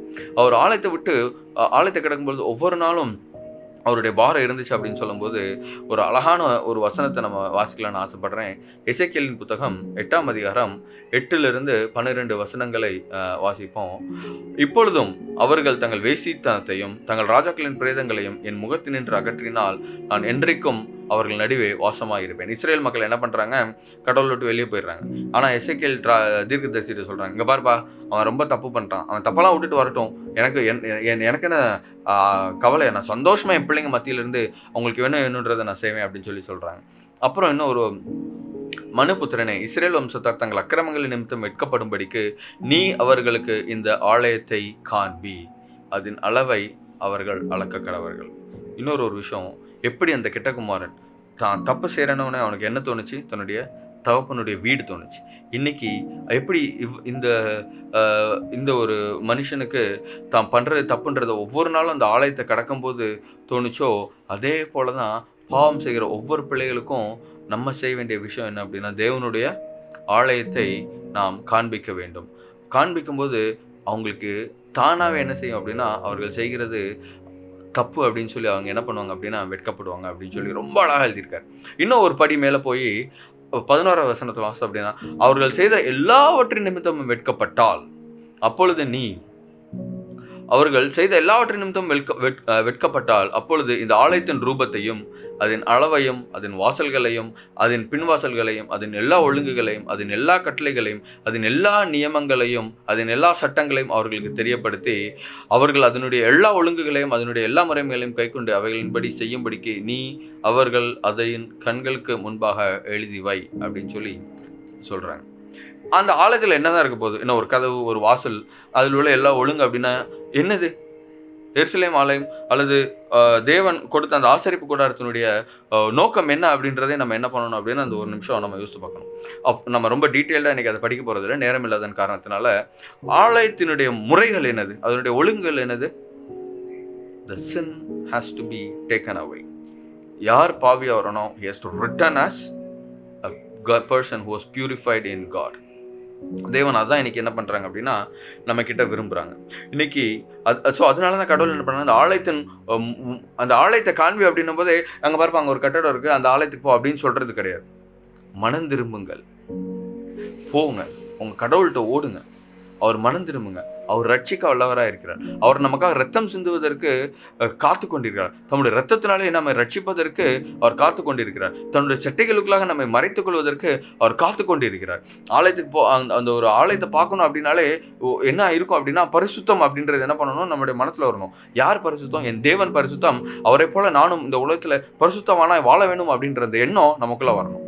அதான் கடவுள் 12ஆம் வசனத்தில் சொல்றாங்க, ஆலயத்தினுடைய பிரமாணம் என்னவென்றால் மலை உச்சியின் மேல் சுற்றிலும் அதன் எல்லை எங்கும் மிகவும் பரிசுத்தமா இருக்கும். இதுவே ஆலயத்தினுடைய பிரமாணம். You have to be pure the way how I am pure. அவ்வளவுதான். Return to me, you are sinner, come. அந்த ஆலயத்தினுடைய ஒழுங்கு என்ன அப்படின்னா உன்னுடைய பாவங்கள் கழுவப்படும் அப்படின்ற அந்த ஒரு நிச்சயத்தை கடவுள் நம்ம காமிக்கிறாங்க. எப்போ நீ முழு மனதோடு மனம் திரும்பிய தேவனிடத்தில் செல்லும் பொழுது நம்முடைய பாவங்களை கழுவி அவர் நம்ம ஏற்றுக்கொள்வதற்கு வல்லவராக இருக்கிறார் அப்படின்றத ரொம்ப அழகா சொல்றாங்க. ஸோ அதான் எசேக்கியேலை பார்த்து சொல்றாங்க, அவன்கிட்ட எல்லாத்தையும் காமி, அந்த ஆலயத்துக்கு கட்டடத்தை மட்டும் காமிக்காது, அந்த வாசலை காமி, அதோட ஒழுங்குமுறைகளை காமி, அது நடக்கக்கூடிய ஒவ்வொரு காரியங்களையும் காமின்னு சொல்லி கடவுள் சொல்றாங்க. இன்னைக்கு நம்ம எத்தனை பேர் நம்முடைய வாழ்க்கையில ஆலயத்துக்கு போகும்போது அந்த எண்ணத்தோட போறோம், ஆண்டவரே இன்னைக்கு நான் பாவி, நான் ரொம்ப மோசமானவனா இந்த நாட்களில் இந்த வேலைகளை செஞ்சுருக்கேன், இந்த நேரத்தில் நான் என்ன உம்முடைய கரத்தில் ஒப்பு கொடுக்குறேன், என்னை தயவாய் மன்னியும், இந்த பாவம் என்னை விட்டு போகட்டும், இனி இந்த பாவம் என்னுடைய வாழ்க்கையில் வராதபடிக்கு என்னை நீர் காத்துக்கொள்ளும். இன்னைக்கு எத்தனை பேர் அப்படி போகிறோம்? த நெக்ஸ்ட் அடுத்த கேள்வி நான் என்ன சொல்லணும் அப்படின்னு ஆசைப்பட்டேன்னா, நம்ம இந்த கூட்டத்தில் சேர்ந்த பிள்ளைங்களா இருந்தோம் அப்படின்னா இட் இஸ் டுடே, இன்றைய நாம் தேவனை நோக்கி திரும்புவோமாக. அப்படி இல்லை அப்படின்னா நம்ம 3வது கேட்டகரிக்குள்ளே போயிடுவோம். ஏன்? அவன் போனவன் திரும்பவே இல்லை, அவன் கடவுள்கிட்ட வரவே இல்லை, அப்படியே உலகத்தோட போனால் உலகத்தோட என்ன செஞ்சிடறான், அழிஞ்சிடறான் அப்படின்றதையும் பார்க்குறோம். இன்றைக்கி அநேகர் என்ன பண்ணுறோம் அப்படின்னா, நான் ரொம்ப கம்ஃபர்டபுளாக இருக்கேன், எனக்கு ஒரு பிரச்சனை இல்லை அப்படின்னு சொல்லி நம்மளை அப்படியே ஒரு நம்ம கம்ஃபர்ட் ஜோன்லேயே வச்சுருக்கோம். பட் அதுக்கு கடமை கிடையாது. we were given a job here. நமக்கு தேவன் ஒரு பெரிய கடமையை கொடுத்துருக்காங்க. அந்த கடமையில நம்ம உண்மை உத்தமான பிள்ளைங்களா இருக்கணும் அப்படின்றதான் தேவன் நம்ம வைத்திருக்கிற ஒரு பெரிய ஒரு ஆசை. இன்னும் அந்த மூன்றாவது கூட்டத்தின் பிள்ளைகளை குறித்து வாசிக்கும் போது 2 பேதுரு 2வது அதிகாரம் 4வது வசனத்தில் வாசிக்கிறோம். பாவம் செய்த தூதர்களை தேவன் தப்ப விடாமல் அந்தகார சங்கிலினாலே கட்டி நரகத்திலே தள்ளி நியாயத்தீர்ப்புக்கு வைக்கப்பட்டவர்களாக ஒப்பு கொடுத்து ஒருத்தரையும் கடவுள் என்ன பண்ண போறது கிடையாது, விட போறது கிடையாது. இன்னைக்கு நம்ம மனம் திரும்பல அப்படின்னா நமக்கும் அந்த பாவம் செய்த தூதர்களை போன்ற நியாயத்தீர்ப்பு தான் இன்னைக்கு நமக்கும் வரப்போகுது அப்படின்றது நம்ம மனசுல வச்சுக்கணும். அப்படி இல்லை அப்படின்னா நம்மளும் என்ன பண்ண போறோம் அப்படின்னா த லாஸ்ட் ஜென்ரேஷன் அப்படின்னு தான் இருக்க போறோம். Are we the last generation? Are we the returning generation? Or are we the generation with God? இதில் ஒரு ரிட்டர்னிங் ஜென்ரேஷன் அப்படின்னா அது இன்னைக்கு நடக்கணும். If we are with God, let's stay more close to God. So தேவனோடு கூட இருக்கிற சந்ததிகள் இன்னும் அவரோடு கூட நெருங்கி சேருவோம். தேவனிடத்தில் திரும்புகிற சந்ததிகள் இன்றைய அவரிடத்தில் முழு இருதயத்தோடும் முழு ஆத்மாவோடும் என்ன செய்கிறோம், நம்ம திரும்ப கடவோம். ஆனால் நாம் என்றைக்குமே அந்த 3வது கூட்டத்தில் இல்லாத பிள்ளைங்களை நம்ம பார்த்துக்க ரொம்ப ஜாக்கிரதையாக இருக்கும். ஒவ்வொரு விஷயத்தில் தேவனுடைய கற்பனைகளானாலும் சரி, தேவனுடைய பிரமாணங்களானாலும் சரி, நம்ம என்ன பண்ணணும் அப்படின்னா அவைகளுக்கு கீழ்ப்படிவதற்கு நாம் அதிக ஜாக்கிரதை உள்ள பிள்ளைங்களா இருக்கணும். ரொம்ப சிம்பிளாக சொல்லணும் அப்படின்னா ஒரே வார்த்தையில் சொல்கிறேன், don't take God as granted. நம்ம என்னைக்கு கடவுளை ரொம்ப கிராண்டடாக நம்ம கடவுள் தானே அதெல்லாம் அவர் புரிஞ்சுக்குவார் அப்படின்னு சொல்லி போனோம் அப்படின்னா நீங்கள் யோசிக்கவே வேணாம். நீங்கள் 3வது கட்டத்தில் இருக்கிற பிள்ளைகள் தான். நான் இதெல்லாம் செஞ்சு அதெல்லாம் கடவுள் தெரியும், அதெல்லாம் அவர் பார்த்துக்குவார், அதெல்லாம் மன்னிச்சுக்குவார் அப்படின்னு நம்ம நினச்சோம் அப்படின்னா we are in third group of people. We are lost. அவ்வளோதான். ஏன்னா நம்மளால் திரும்ப முடியும். ஏன்னா நம்ம செய்கிறது பாவம் நமக்கே தெரியல. அப்புறம் எப்படி நம்ம கடவுள்கிட்ட திரும்ப முடியும்? நம்ம திரும்பவே மாட்டோம். ஸோ அதனால் நம்ம செய்கிற ஒவ்வொரு காரியத்தையும் நம்ம என்ன பண்ணணும் அப்படின்னா தேவனுடைய கரத்தில் கொடுத்து அவரோடு கூட நம்ம ஜெபத்தில் இருக்கும்போது தேவன் இது கரெக்டாக தப்பான்றது நம்மளோட வெளிப்படுத்த முடியும். நம்மளும் என்ன பண்ண முடியும் அப்படின்னா தேவனோடு வாழ முடியும். இல்லை நம்ம தப்பு அப்படின்னா நம்ம தேவன்கிட்ட திரும்ப முடியும். அதை ஒத்துட்டு நம்மளே எல்லாத்தையும் ஜட்ஜ் பண்ணி முடிச்சிடும். இங்கே பாரு, இதெல்லாம் ஒன்றும் தப்பு கிடையாதுப்பா, நான் என்ன அது அவ்வளோ பெரிய தப்பாக பண்ணுறேன், சும்மா இந்த சின்ன சின்ன தப்பு தானே பண்ணுறேன், அதெல்லாம் பார்த்துக்கிட்டு இதெல்லாம் கடவுளாம் பெருசாக எடுத்துக்கணும் அப்படின்னு நம்ம நினச்சோம் அப்படின்னா you are in group 3 and you are forever lost. நீங்கள் அவ்வளோதான், முடிஞ்சு. ஸோ நம்ம ரொம்ப ஜாக்கிரதையாக இருக்க வேண்டிய காலம் இது. இந்த 40 நாள் நமக்கு ஒரு லாக்டவுன் அப்படின்னு கொடுத்த இந்த காலத்தில் நம்ம எப்படி கடவுளுக்குள்ள நம்ம வளர்ந்துருக்கோம் அப்படின்றதையும் கடவுளுக்கு கணக்கு கொடுக்குறதுக்கும் நம்ம ரொம்ப ஜாக்கிரதை பிள்ளைங்களாக இருக்கணும். இதுவே தருணம். நம்ம எல்லாரும் ரொம்ப யோசிப்போம். மத்தேயுல சொல்லியிருக்காங்கல்ல, நீங்கள் அனைவரும் புறப்பட்டு போய் சகல ஜாதிகளையும் சீஷராக்கி அவர்களுக்கு பிதா குமாரன் பரிசுத்த ஆவியின் நாமத்தினாலே ஞானஸ்நானம் கொடுங்கள் அப்படின்னு சொல்லி வாசிக்கிறாங்க. அதுக்கும் மேலே ஒரு பெரிய பொறுப்பு கடவுள் நம்ம கொடுத்துருக்காங்க. என்ன பொறுப்பு தெரியுமா? வாசிக்கிறேன். எசேக்கியேலின் புத்தகம் 38வது அதிகாரம் 7வது வசனம். 2 விஷயம் முக்கியமானது. நீ ஆயத்தப்படு, பி ரெடி. உன்னோட கூடின எல்லா கூட்டத்தையும் ஆயத்தப்படுத்து, எல்லாத்தையுமே. அது மட்டும் இல்லாம நீ அவர்களுக்கு காவலாளனாய் இரு அப்படின்னு சொல்லி சொல்றாங்க. we are the watchman. But நம்ம இன்னைக்கு என்ன பண்ணணும் அப்படின்னா ஆயத்தமா இருக்கணும். அப்படி இல்லை அப்படின்னா ரொம்ப கஷ்டம். இன்னைக்கு நம்ம ஆயத்தமாகலை அப்படின்னா அடுத்தவங்களை நம்மளை ஆயத்தமாக்க முடியாது. அடுத்தவங்களை ஆயத்தமாக்கிட்டாலும் நம்ம அவங்களுக்கு காவலாளர்களாக இருக்க முடியாது. ஸோ ஒன்றும் next step. You have to guard the people and you have to prepare the people before that you be prepared அப்படின்னு சொல்லி ரொம்ப அழகாக சொல்கிறாங்க. இன்னும் ஒரு வசனத்தை வாசித்து நான் முடிப்போம். எசேக்கியேலின் புத்தகம் 33ஆம் அதிகாரம் 6வது வசனம். ரொம்ப ஒரு அழகான வசனம். காவற்காரன் பட்டயம் வருவதைக் கண்டு அவன் எக்காலம் ஊதாமலும் ஜனங்கள் எச்சரிக்கப்படாமலும் பட்டயம் வந்து அவர்கள் யாதொருவனை வாரிக்கொள்ளுகிறது உண்டானால் அவன் தன் அக்கிரமத்திலே வாரிக்கொள்ளப்பட்டான், ஆனாலும் அவன் இரத்தபலி காவல்காரன் கையிலே கேட்பேன் அப்படின்னு சொல்லி கடவுள் சொல்றான். அந்த காவல்காரன் யாரு? இன்னைக்கு நம்ம தான் அந்த காவல்காரன். கடவுள் என்ன செய்ய போறாங்க அப்படின்னா, 2ஆம் வருகை வருது, பெரிய ஆயத்தப்பட வேண்டும், பாவத்தை விட்டு திரும்ப வேண்டும் சொல்லி நம்ம இந்த உலகத்தில் உள்ள பிள்ளைங்களுக்கு நம்ம எச்சரிக்கலை அப்படின்னா அவருடைய இரத்தப்பலி யார் மேலே உள்ளப்படும் அப்படின்னா காவல்காரராகிய நம் ஒவ்வொரு இடத்திலும் கேட்கப்படும். God is going to ask us question. நீ அந்த இடத்துல இருந்தலப்பா, நீ அந்த வேலையை செஞ்சலப்பா, அத்தனைங்கள்ட்ட இவங்க இத்தனை பேர் நீ கடந்து வந்தில்லப்பா, யாராவது ஒருத்தர்கிட்ட நீ சொன்னியாப்பா, ஏன்ப்பா நீ சொல்லலை, இப்பார்ப்பா இன்னைக்கு ஒரு நாள் இவ்வளோ பேர் செத்துட்டாங்கப்பா அப்படின்னு சொல்லும்போது நம்ம கடவுளுக்கு என்ன பதில் சொல்ல போகிறோம்? அதோட இன்னும் ரொம்ப கஷ்டமான கேள்வி என்ன தெரியுமா? நீ இவ்வளோ நான் உன் கூட பேசினேனே, இவ்வளோ உனக்காக நான் ஆயத்தப்பட்டிருந்தேனே, நீ என்னோட பேச்சை கேட்டியாப்பா அப்படி நீ ஆயத்தமாக இருந்தியாப்பா அப்படின்னு கடவுள் கேட்கும்போது நம்ம கடவுளுக்கு என்ன சொல்ல போகிறோம்? இன்னும் ஒரே ஒரு வசனத்தை வாசித்து நாம் முடிப்போம். ஏசாயாவின் புத்தகம் 43ஆம் அதிகாரம் 10ஆம் வசனத்தை வாசிப்போம். ஏசாயாவின் புத்தகம் 43ஆம் அதிகாரம் 10வது வசனம். நானே அவரென்று நீங்கள் உணர்ந்து என்னை அறிந்து விசுவாசிக்கும்படிக்கு நீங்களும் நான் தெரிந்து கொள்ளப்பட்ட என் தாசனும் எனக்கு சாட்சிகளாய் இருக்கிறீர்கள் என்று கர்த்தர் சொல்லுகிறார். எவ்வளோ ஒரு அழகான வசனம். அதாவது கடவுள் வந்து நம்ம மேல ஒரு நம்மளுக்காக வெயிட் பண்ணிட்டு இருக்காங்க. நீங்கள் எனக்கு சாட்சிகளா இருக்கு. You are my witness. நீங்களே எனக்கு சாட்சியா இல்லைன்னா நான் என்ன பண்ணுவேன்? உங்களை நம்பி தான் நான் வெயிட் பண்ணிக்கிட்டு இருக்கேன் அப்படின்னு சொல்லி கடவுள் இன்னைக்கு நம்ம ஒவ்வொருத்தரையும் பார்த்து கேட்குறாங்க. Are we ready to be the witness of God? Are we with God? நாம் தேவனோடு இருக்கிறோமா? நாம் தேவனிடத்தில் திரும்பி கொண்டு இருக்கிறோமா? இந்த பாவத்தை விட்டு நாம் திரும்ப வேண்டிய காலம் இது. இன்னைக்கு இல்லை அப்படின்னா இனி என்னைக்குமே இல்லை. நம்ம என்னைக்குமே கடவுள் ஒரு கிராண்டடுக்கும் நம்ம எடுக்கக்கூடிய சந்ததியாகவும் நம்ம இந்த உலகத்தில் இருக்கக்கூடாது. ரொம்ப அழகான ஒரு வசனம். நானே அவரென்று நீங்கள் உணர்ந்து என்னை அறிந்து விசுவாசிக்கும்படிக்கு நீங்களும் நான் தெரிந்து கொள்ளப்பட்ட என் தாசனும் எனக்கு சாட்சிகளாய் இருக்கிறீர்கள் என்று கர்த்தர் சொல்லுகிறார்.